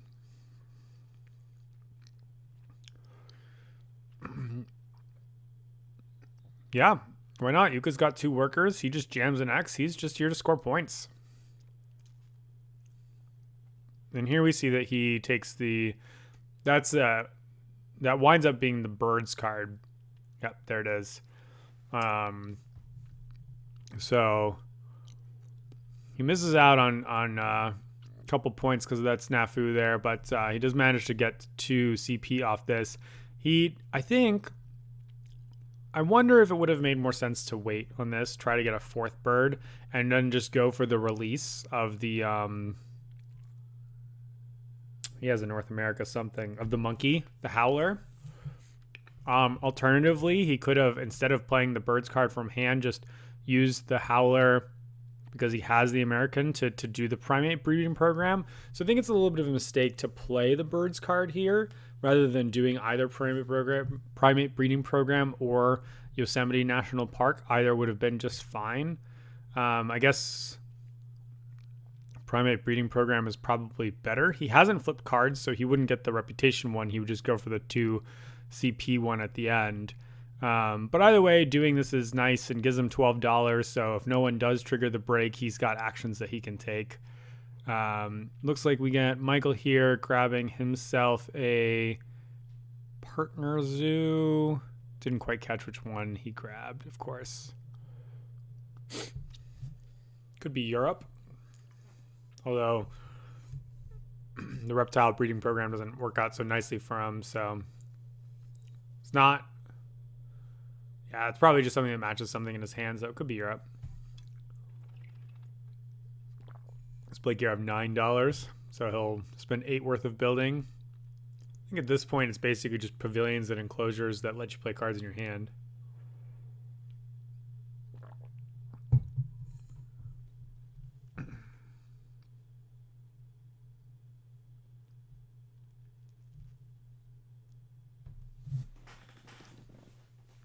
He's got a couple one enclosures available. That's pretty much it. So looks like he's building a 3-er here.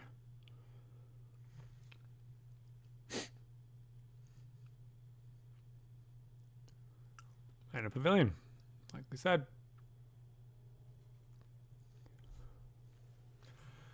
I feel like Jonathan has a zillion cards, so if he's drawing cards again, it's just it's just because cards have not worked out for him, and he's just continuing to draw into stuff. We know that he's got a plan with his animals, but maybe he's only got one Africa card and needs to draw into another. We know that he's doesn't have sponsorships, so could be drawing for that. The Predator release program is a little bit more awkward for the Caracol now that he seems to be going for Africas, but he could scoop that up. I think that's a small animals that looks like a hummingbird to me, so he could grab that as well. But instead he X'd out sponsors. Interesting. I mean, that does move association up, but he's sort of, I think, waiting for the round to end, which is a little bit awkward.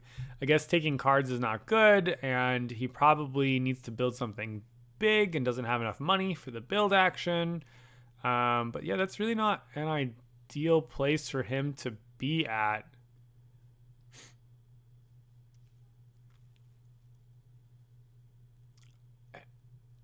And, why is he keeping cards at the top if he's not interested in drawing cards? Maybe he's worried about discarding stuff, but I guess maybe he's worried about drawing things and then immediately discarding them. But I get the impression like he doesn't love his hand, but maybe he's just got a lot of really ambitious stuff in his hand that he can't quite play out.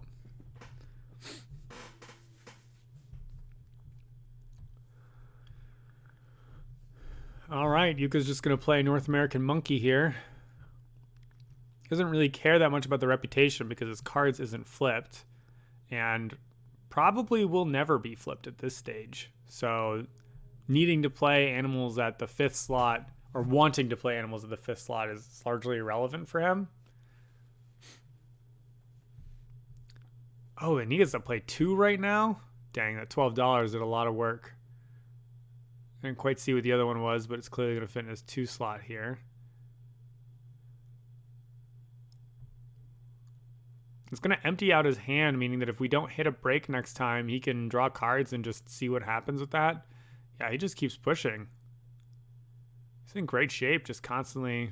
Is it something with a pouch? It's got to be something with a pouch. So maybe Wombat? It's a 2-drop? I guess it's Wombat.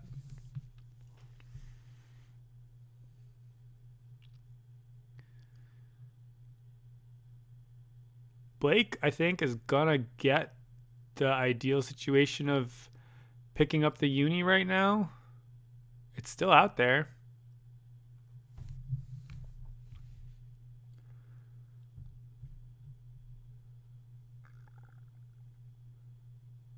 I guess Michael might use an X with the sponsor's action to break for 5, take $10, and end this situation. I don't think there's any reason why he doesn't want to do that. He can't play animals. He has no money to do any other things. So yeah, Michael's going to trigger the break here. Wow, right after Yuka spent a 0. Everyone's broke, so most people aren't upset to see that. Jonathan and Blake with the leftover workers might be like a smidge bummed, but they can kind of just keep with it for the next turn. It's actually a little bit rough for Blake because he wants the fourth university or the third university and the 4 spot, which is where his association is right now. But if he does that and he doesn't do a conservation project and he doesn't get his 4th head, then he's not going to be able to take 2 conservation projects in the next break cycle. So yeah, that's a really tough situation for him to be in. I think that he would have to be thinking that he's going to do the conservation action first. And we're on break, so let me put a pause here. All right, and we're back at it. And Blake is indeed doing what we just talked about. He's going to take a association action at 5 so that he can play. I'm going to guess that he's playing the reptile conservation project since he just played a card from his hand. That's going to put him all the way to the top of the reputation track, get him a couple more CP. That's much needed. I think it might be that Jukka took $5 for crossing the CP threshold, so it might be that Blake gets to take the ×2 here.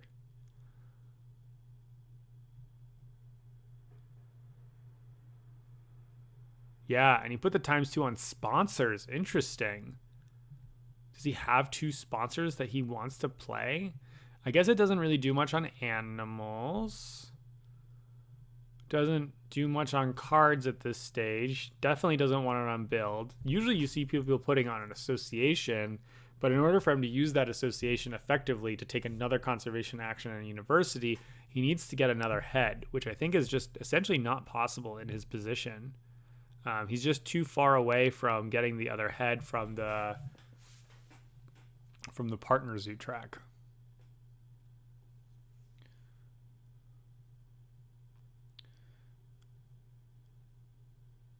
Man, Jonathan just moves so fast. Okay, so we were right that he was waiting with that build action to build some stuff. He built himself a 4 spot. I think another 2 spot over there.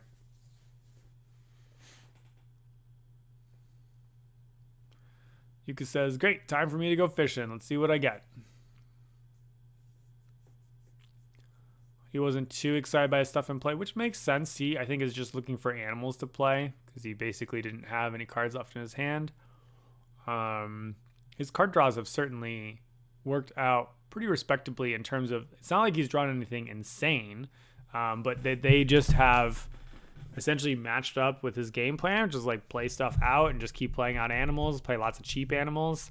It's extra insult to injury if he ends up having the small thing. Michael is trying to play an alpaca, but I don't think he has a petting zoo.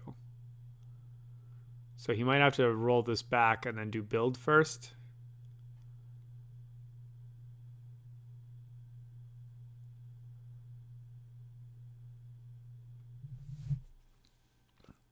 Which I think is fine. He could just do the animals and play the reptile that he had in his hand, but maybe he discarded the reptile because I actually think that he could only keep 3 cards, so he might have kept the 2. Yeah, he could only keep 3 cards, so he might have kept the 2 petting animals and the 2 petting animals and the elephant. So I think to go back to the thing, I think it really was a mistake to scoop those petting animals because he could just play now and then essentially draw more cards and let his build decide what he's going to do. He's got tons of X's, right? So he could just use the cards to skip over the build, draw 4 cards off the top of the deck, and then build what he needs to. But now he's kind of doing it where he has to do the build before the animals, even though he's already got kind of stuff set up there. So it'll work out okay if he gets himself a 3rd petting zoo animal, but the 2 petting zoo animals they're no better than the little reptile thing that he had. So he's really hoping to get another petting zoo animal there. Speaking of, Jonathan has his petting zoo over there, and nothing's ever been played to it. So here we get, from the beginning of the game, we get the breakthrough. He's got, I think, 4 appeal for that, and then he'll have an income. I don't know if we're gonna see another income phase. I guess we probably will. So, that's 4 or 7 points, pretty reasonable. And then we're going to also see, oh, nice, a Gorilla Research Institute. That's going to be some nice value. The 2 reputation just becomes 2 appeal essentially. And Blake is really making a push here as he is coming up hot. He's been, I think, struggling a little bit, but now that he's got sort of his conservation plan game, his huge collection of sponsors, including some very good ones, are making quite the difference here.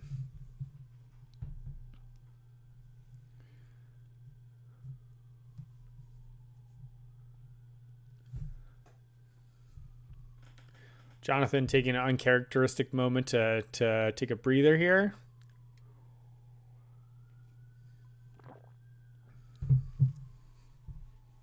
Could just be drawing.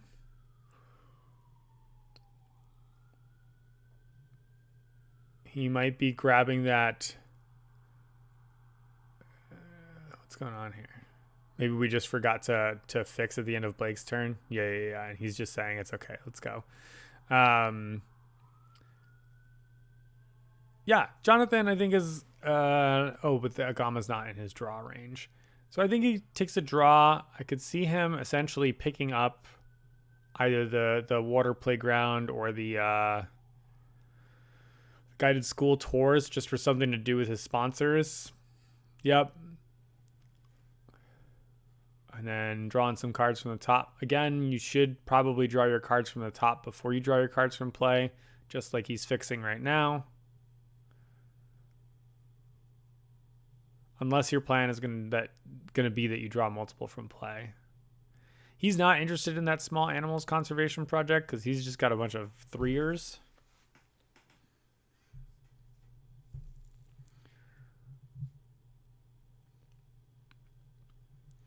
And then Jukka, we'll see if he drew into his sponsors, because I think we got the impression that he also didn't have the sponsors. Jonathan just drew the Agama, but I think it might have been... Maybe I'm misseeing where his reputation token is, but I think he may have just drawn out of his reputation range by accident. It's right there, so I could see making that mistake, and unlikely that anyone else would have taken that. He's going to animals next turn and had the reputation to move up there, so it doesn't change too much. Hilariously, he would have drawn this, I think, better iconic African animal instead. So he'll be able to grab that if no one does before then, but sort of bizarre circumstance. Jukka does indeed draw into a sponsor, and it's one that gives a couple points. I guess I'm not 100% sure that he didn't already have this beforehand, but I suspect he just ripped it off the top right now. Just given the flow of actions and the cards that he played earlier. It's not like the most amazing sponsors or anything, but the stage in the game, just take 4 points rather than passing or Xing that card out. Seems good. I assume his next association action is gonna be a conservation project of some point. He's got a few options in play to squeak scoring a couple points.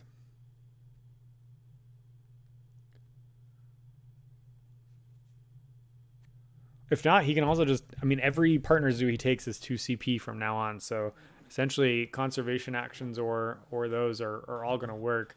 But he's still got that primate one up there, and you get the bonus of the conservation action as well. That's a late secretary bird, but pretty exciting. If a person could play it, make it all the good things happen. Black just moved up, so I assume that means Michael's taking his turn and has gained a reputation for his animal.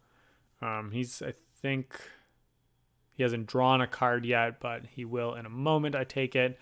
He is playing out his petting zoo and his elephant, I assume.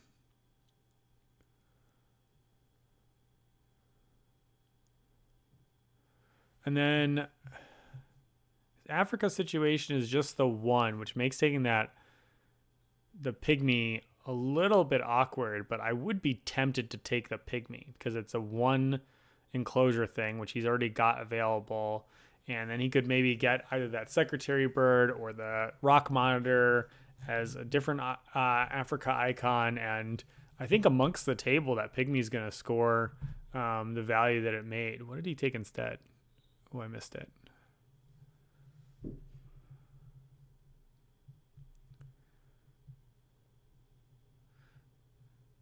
Often I'd roll back, but in a game that takes over 3 hours, we're just gonna keep going. We'll live with the mystery of it. I'm sure I'll remember at some point.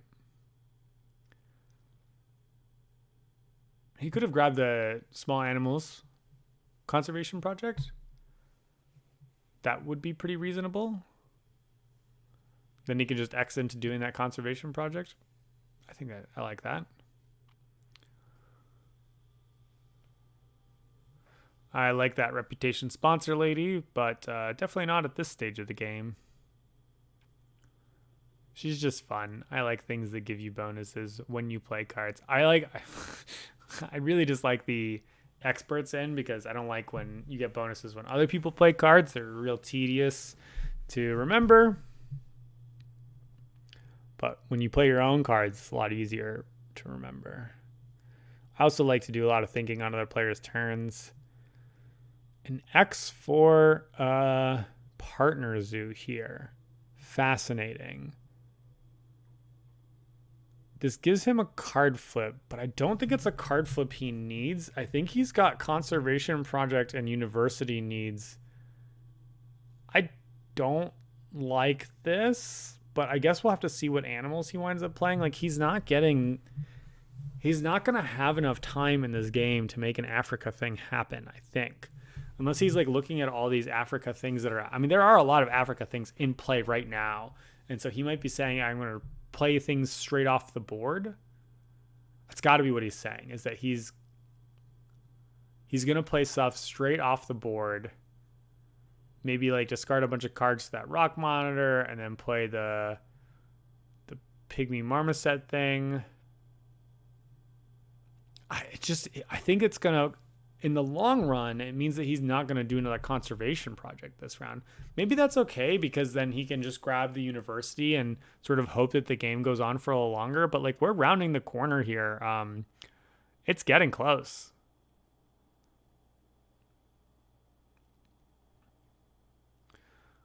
Ooh, whole pile of X's. This screams super association action.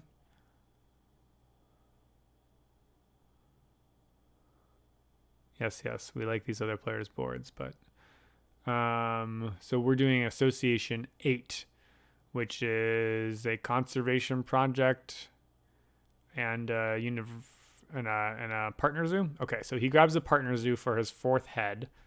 Yep, that's pretty great. I mean, it's 2 points for that, and the conservation project looks like he went and grabbed predators, is my guess. Yeah, that's the one I think that was available to him. So that's a 4 CP grab for him, which is nice. And also, you know, any university action he takes is at least 2 CP, or any association action he takes is at least 2 CP. Probably deciding whether he's going to pay for the donations right now or not. Looks like he is, for an extra point there.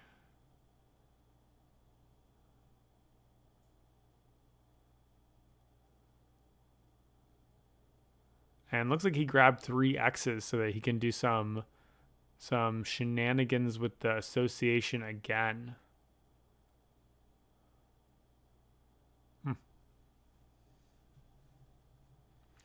We'll see if the 3 X's are better. $12, I think, is the other viable one. Okay, so Michael didn't grab it. Jukka had grabbed it at some point. Yeah, that's a good one for him. He's played a lot of little babies. 1, 2, 3, 4, 5, 6. I think he's got 6 or something like that. 1, 2, 3, 4, 5, 6. Enough to get the second one, so another 3 CP for him. And I think at this point, Jukka should consider taking the X's so that he can keep jamming association over and over again. It looks like he's taking income for.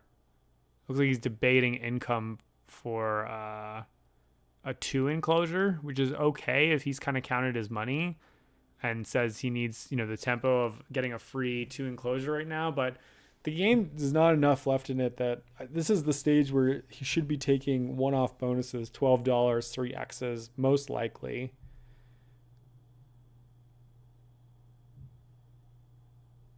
Is that what he settled on? Is that what that $7? No, the $7 is a payout for the association donation. I think he took a place a 2 enclosure. I mean, also if he's got, you know, a card in hand that's a 2 enclosure and he wants to play a 4 or 5 enclosure, he's got the money to make that happen, then that could be the case. Although I think that's probably too ambitious. He's got like $36. So what I'm describing there is a little too expensive to do all that. Association action here from Michael, who will happily take the $12 to address his money problems.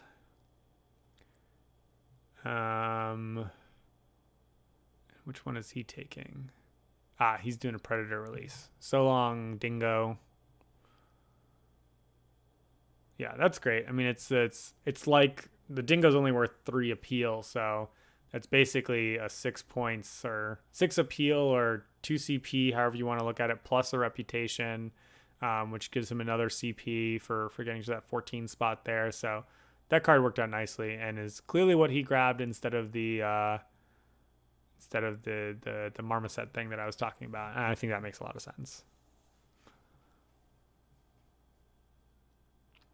All right, Blake here is going to take an animals action. And I think we're going to see some African stuff going on. In his ideal world, he'd have another North America card to play. But I think he doesn't have it. He hasn't seen one on the board. And so, yep, here comes the monitor. And he'll get to discard some cards. My guess is he's not going to discard very many because he didn't discard very many earlier to the Galapagos turtle. And I don't think he's drawn a ton of cards since then. Which is a little bit of a bummer. You like for this to rebate itself. Also, it gives you, allows him to play more cards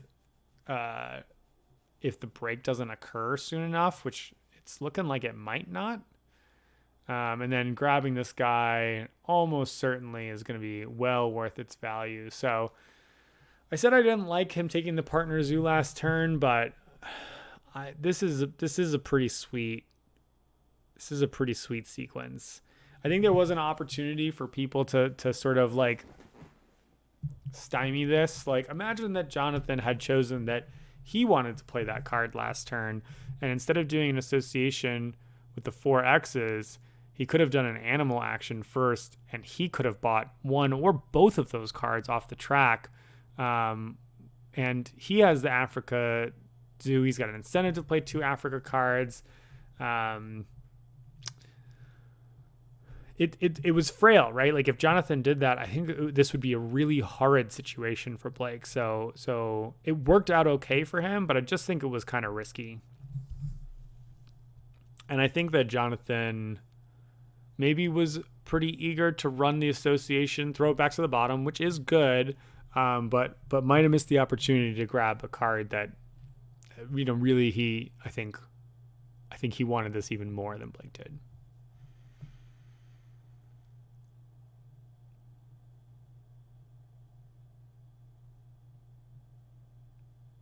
Grabbing some dithering about money here.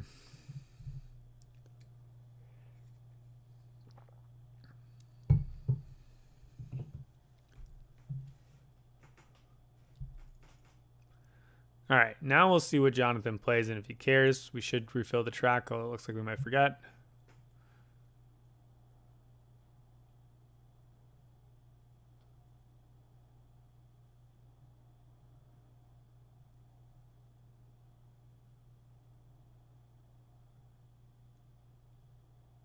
Jonathan never forgets. Is that a North American primate?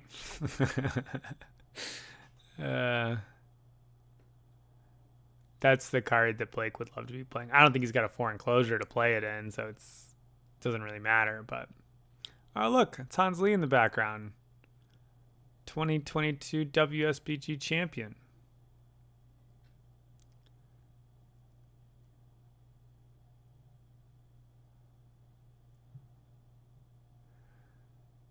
So reputation here lets Jonathan draw a card.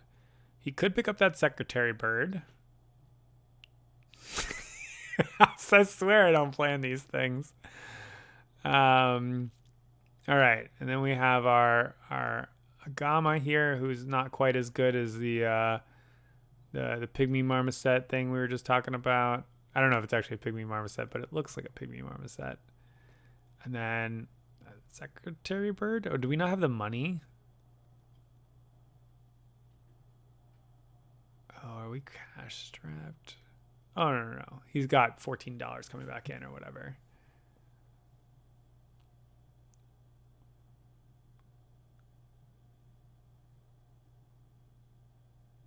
And we're discarding. Oh, and we're discarding some cards to this guy. Yeah, okay. We're fine.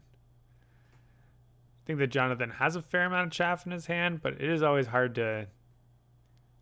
It's always hard to lose your cards.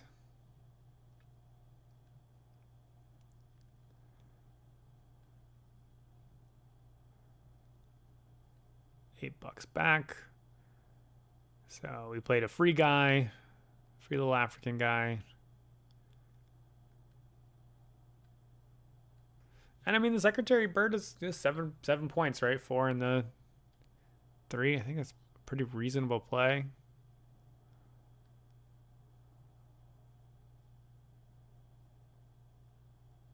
I don't know if that 4 enclosure was designed for something else. Bald eagle.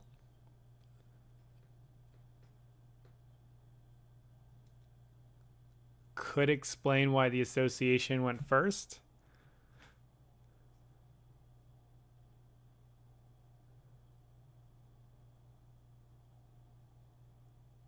Jumping guy. I don't think I quite get jumping guy over playing the secretary bird. I think unfortunately for Jonathan, low mountain range has dropped off the track. I can't see it right now, so we'll have to check that. But if it hasn't dropped off the track, if my memory of that is poor, then I think secretary bird, jam 3 X's with the association, release the secretary bird to make space for whatever 4 he's got in his hand would be a pretty nice little sequence. Alpine Ibex here is cheap, and maybe he's playing it so that he can have money to do something in the future, but it doesn't advance any game plan, really.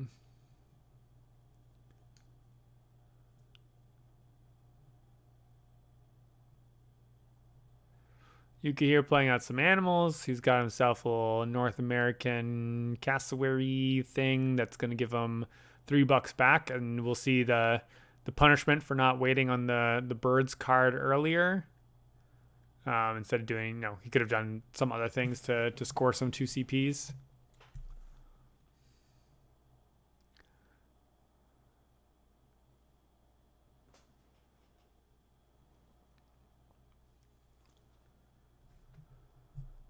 On your way home. 37 minutes left. All right. It's a race against my partner. We'll see how it goes. Maybe there's just some dead air at the end, and Ark Nova will get an advantage. All right, and we'll draw a card here. I mean, Jukka keeps drawing like these weenie animals, which I think are really, really helpful for the game plan that he's essentially structured here, which is pretty nice for him. Did he draw a card? Yes. Did he just play 1 animal? Looks like he just played 1 animal, so he can't have all the breaks.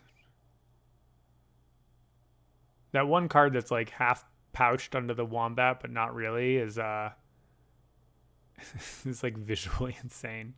Michael grabbed a bunch of stuff. I didn't see what it was. I'm curious enough that we actually are going to go back this time because I was too busy talking about Jukka. Nope. There we go. He is grabbing the slow worm, which is playable, the 4-drop monkey, which is a good ratio if that's a thing that he's looking to play.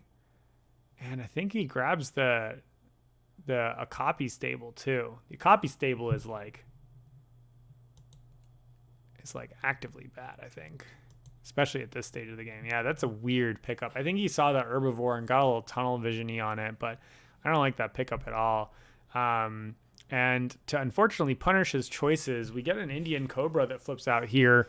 That's a Determination Cobra. That's another action because we're playing the peaceful variant. So I think that's just unfortunately a miss for Michael to not have grabbed that. And no one cares about that sponsorship guy because it's upgraded sponsors. It looks like Blake just drew some cards straight off the top of the deck. He did have the opportunity to also grab the Determination Cobra, and I think he might have just missed it. Maybe he just is fishing for something else because he's already got plans for his 3 enclosure and his 1 enclosure. But I think people they often overlook that Cobra because it usually has hypnosis, but because they're playing the peaceful variant, it's a little bit different. I think that's, that card's a monstrously good card. Just the cost to appeal is fine, and then taking another action, it's better than the birds are, in my opinion, because they cost so much more. So it's actually one of the reasons why I don't like playing peaceful variant, is because the cheap take another turn snacks are just too good. Jonathan just slaps his guided school tours into play. That's mostly a way to get his sponsors all the way back down to 0 here. And then Jukka here drops an X with his association action to pick up a partner zoo, which is really for picking up an additional head that's going to give him 2 CP. So he's just trying to round the corner here as he ekes ever and ever closer. Him and Blake are pretty much neck and neck. I mean, they're literally neck and neck on appeal, but Jukka's a bit ahead on CP here. That is going to be the gap that Blake is trying to make up here. Blake's also out of cash, whereas Jukka has a pile of cash on him. And Blake's down to the 1 head, whereas Jukka's got 2 heads, so he can really take whatever action he wants. He's going to go ahead and donate here, just sort of pushing again, another point. He's really eking to close out the game. The real question at this point is the game going to end before break or not? And what does it look like one way or another?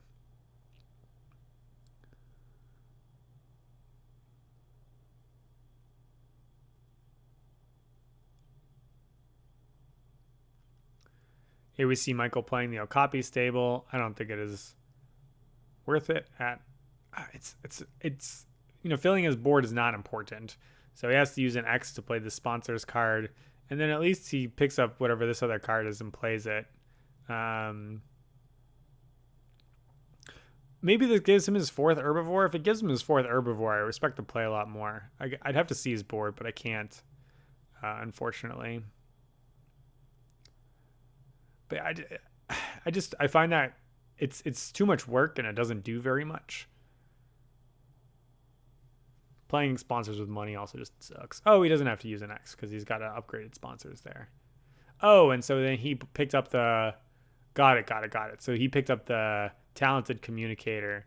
So I actually get to immediately eat my words because for him, Talented Communicator, I think, is a 3 CP play. It's 1 CP at the end of the game, and then 2 CP because that's his 4th worker. So my bad, Michael. It totally worked out. I think normally in a copy stable wouldn't work out like that, but because he was able to play it somewhere, pick a card up off the board thanks to the benefits from the board here, and then spend $5. That's well worth $5 for 3 CP. So that's pretty sweet for him. Research here is a sexy association option. And Blake has played 2 X's. I don't think he realizes that he can't actually take a conservation action because he already took a conservation action and he's down to just the 1 head. So he's going to be a bit disappointed by that. And then I think he'll probably wind up doing a conservation action for 4. A build really doesn't do much for him and he has no money. So I think a conservation action for 4 for the university. It's 2 CP plus 1 CP at the end of the game for the Technology Institute. So there's no question that action is worthwhile for him. And then he's basically praying that Jukka can't end the game before we get there. Hi, Bonacor. We'll pause and I'll see you in a second. All right, back to it. And it looks like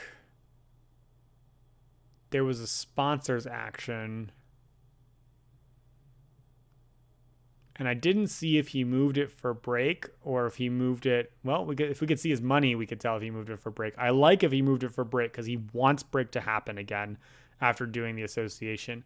I still think that he should have done association first so it drops to the bottom, starts sliding again, and then he could have done like sponsors for break afterwards. Doesn't look like he has any more money though, so he might have grabbed an X token with it.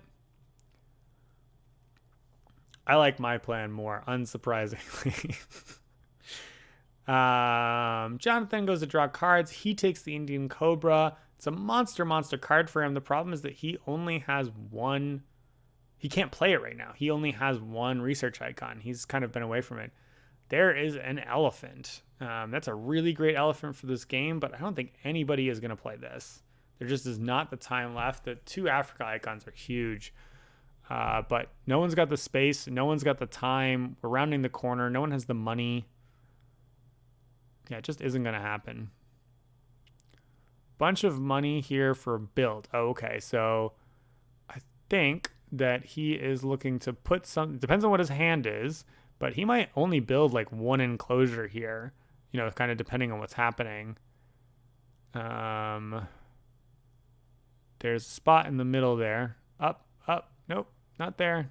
Okay. So that's a $3 kiosk instead of a $4 kiosk that it would be above.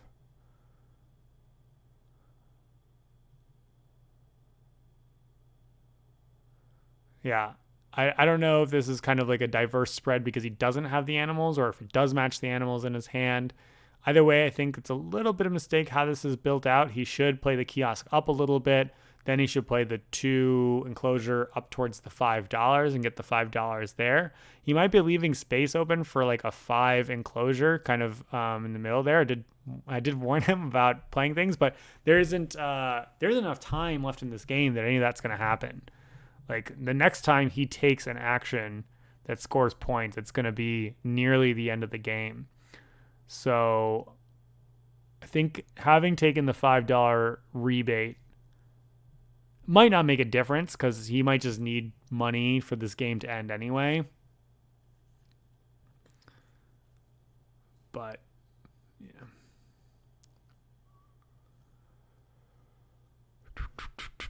What do we got? Michael is taking maybe an association action.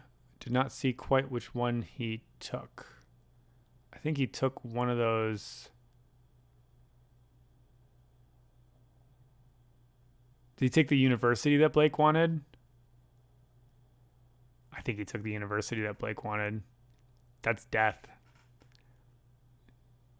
That's death because Blake can't take the university. It's 2 CP for Michael. So it's a completely reasonable play for him.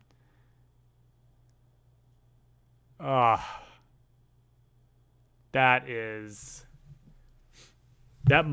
might be the difference between winning and losing for Blake. It's hard to say. Like he's a little bit behind, but that's a 3 CP difference. Yikes. Oh sure. Okay. He can take, all right, that's not as bad as I thought. He could take a he can take a head instead, which is its own 2 CP. Because I forgot that his association was flipped and that he had gotten a second. Oh no, he can't because he already has a head on the partner zoo spot. Yeah, he's blocked. He's blocked into a corner because he played on the 3 and the 5. We can't see it because it's underneath, but that's heartbreaking. And yeah, it's not common that hand size 5 card is the card that or university is the university that you're looking to get at the end. Usually people grab it right at the beginning. Insane.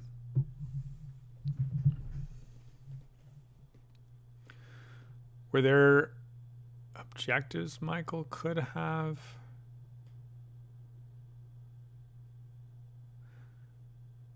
I think Michael's supposed to have a head on the conservation spot there from the release predators. I think that was in this cycle. He definitely has it available to him, but I do think that might be a little bit of an oversight there. Doesn't end up making a difference in this game. The reason I was looking is because I was trying to figure out what conservation projects, if any, Michael can do. It's certainly been a really awkward game for draws. Like, no one's gotten, the 4 or 5 that they need for one of those objectives. The cards have been kind of disseminated across the players, or just straight up not drawn. Like, where are all the predators at? Bottom half of the deck. Blake instead takes a build action and says, I'll wait on the association, essentially do double association after the break happens. And now we're playing that game of break chicken where, the person who ends up breaking it first is going to help the player to their players to their leftmost.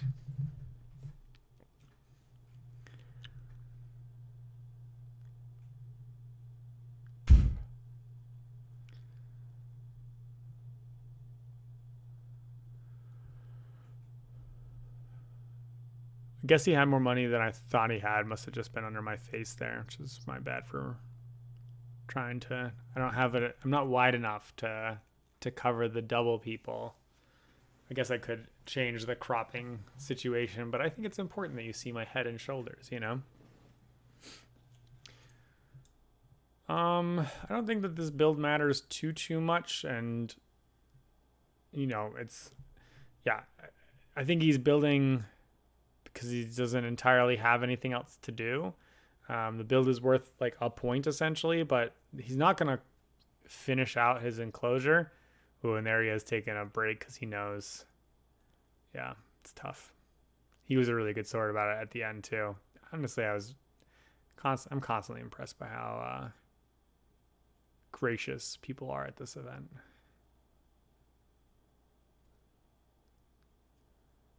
All right, another enclosure for Jonathan here. He's really counting, I think, on a pretty big animal turn to make a huge push at the end of the game here, but he definitely needs the money. So just like the other players, I think he's also counting on a break. And he'll spend 2 more for a victory point, right? Why not?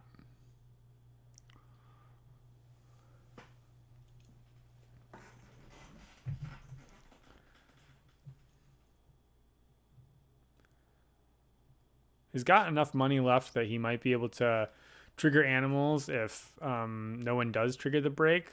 Hope that no one can finish the game. And then take animals again after the break. He's got a pile of X's, so a little bit of flexibility in there. I think that's probably one of the more ideal situations for him. And that's one of the things that's nice about taking the 3 X's back when you got the association action. Oh, does Yuki here have an animal that he can play? Incredible. So he wasn't just building willy-nilly. He had a discounted guy that he could build for $5. Score himself a weenie few points. He's just trying to limp. He's a little far away to limp across the finish line, but that's what he's going for. Also, if we don't break, he's got 2 heads. Like, he can take the association action again, score another 2 CP off a partner zoo. I don't think that he's blocked on partner zoos. I don't think anyone's taken Australia partner zoo all game, so I think he's good there.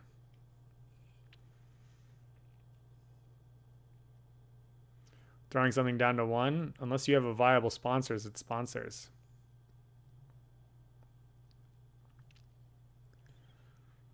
A limp. I don't know.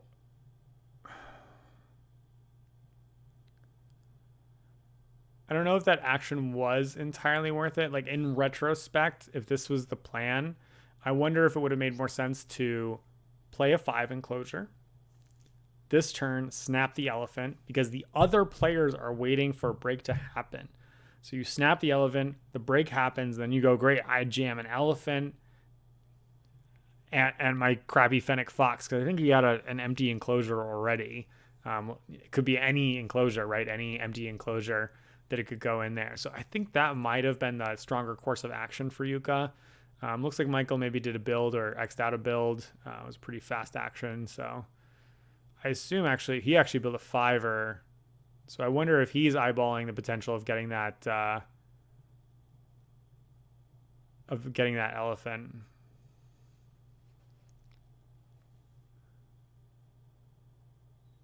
Oh, I see. We rolled back to Jukka doing a predator thing on the hyena spotted compound and grabbed himself a playable zebra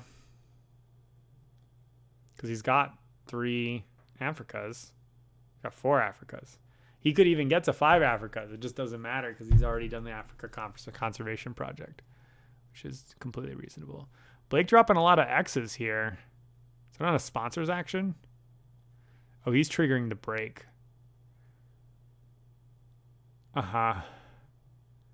Because he sees that Jukka can score 2.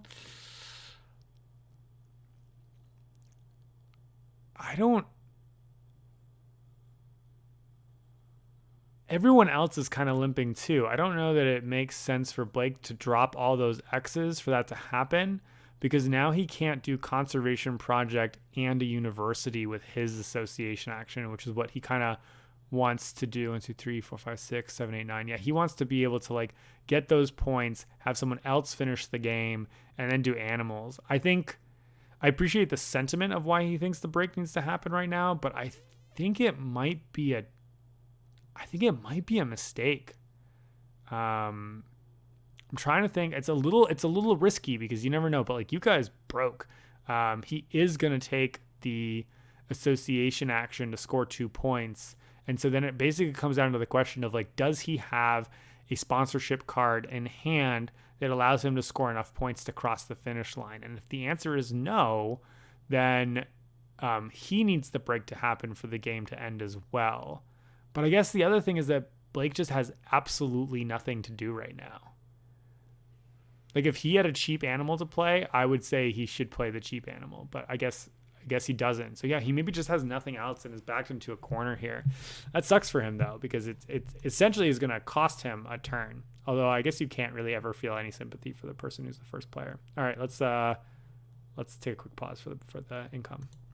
Okay, it was income followed by Steve Bonacore. So I didn't quite get to see what happened, but it looked like Jonathan here took an association action. Oh no, we missed his huge turn. All right, let's pause because I paused the wrong thing. Let's pause the video because Jonathan had an absolutely gigantic turn that put him back in the game. You might remember, or you might have seen a second ago, how far his blue things were behind, but he played out some animal that I can't quite see and a bald eagle. Scored a handful of appeal for that. The eagle allowed him to take another turn, which then he used the association action. And it looks like he did a conservation project, but I can't see what conservation project he did. So he did something underneath a thing and scored a handful of CP there. Jukka then took his action and he grabbed the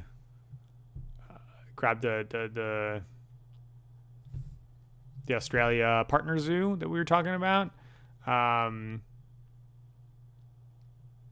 I think he finished the game by playing and because he had money from the break by doing another donation. So squeaks across the finish line there. What Blake needed was for Michael to trigger the break. And I don't know that Michael would have. But that was Blake's win con, I think, was having Michael trigger the break. He takes his last animals action, jams out some small stuff there that scores him a couple points. He's got tons of CP. Michael has the most CP at the end of the game. Really, actually, quite an impressive amount of conservation points. 15, 20, 25, yeah. But unfortunately, his appeal just falls a little bit short. He's playing a handful of he's only got 6 animals played. It's a handful of kind of like mediocre animals. That's going to kind of end the game. I'm going to have to pause there because my partner just walked in. All right. Blake's last turn here. It looks like he's going to do an association action. Too bad for him. He didn't have a... He could win this game if he had, you know, for like the bald eagle or something like that, you know, doing the animals followed by association. He does, because he triggered the break, misses out on 3 CP here. I don't know that that makes the difference. And I don't know that he... we can't say what would happen if he doesn't trigger the break, so definitely pretty unclear in that regard. But oh, he's got 2 X's. Okay, at least he gets to get 2 reputation, which is to appeal for him at this stage as a kind of consolation prize. Research for 4 CP, plus he'll get 5 CP because he'll donate. And 2 more points for 2 reputation. 1, 2, 3, 4, 5.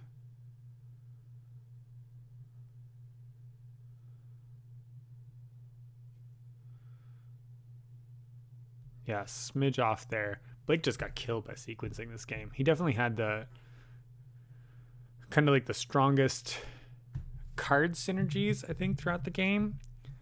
But the association tempo and throughout the game was just very difficult for him. The breaks didn't always go in the way that he wanted to, particularly this last one. That kind of stuff, I think, just really ended up stymieing him a little bit more than one would hope.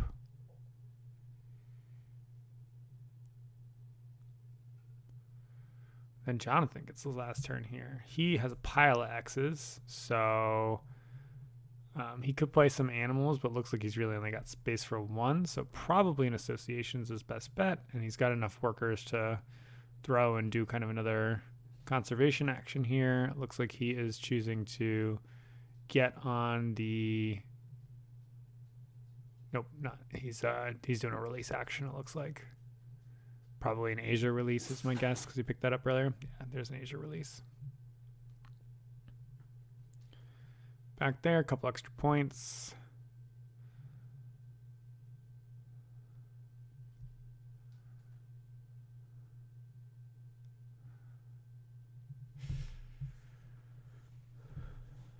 And then we're going to go through some endgame scoring. I think what I'm going to do is just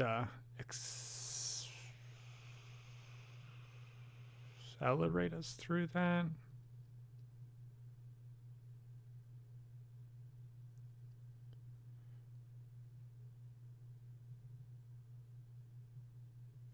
Nah, it's only a couple points or a couple minutes. Let's go through. We can see what their pieces are.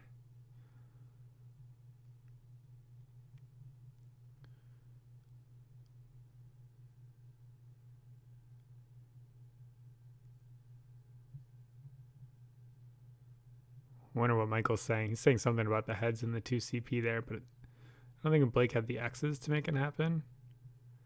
Oh, is he saying that maybe he should have done 7 for university and it's 1, 2, 3, 4, 5?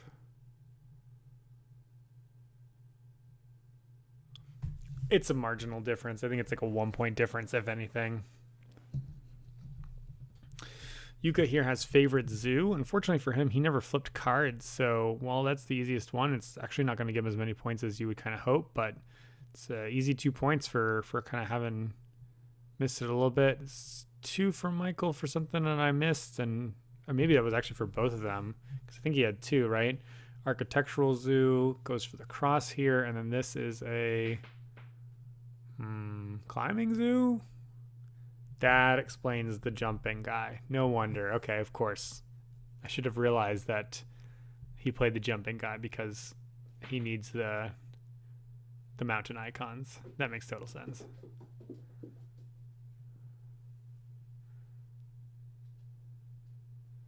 And then we got to do cards, but I don't think there's a lot of cards out there. We got like federal grants. That's it. I think that's it. Look at him. He's in absolute shock. Oh, that's amazing.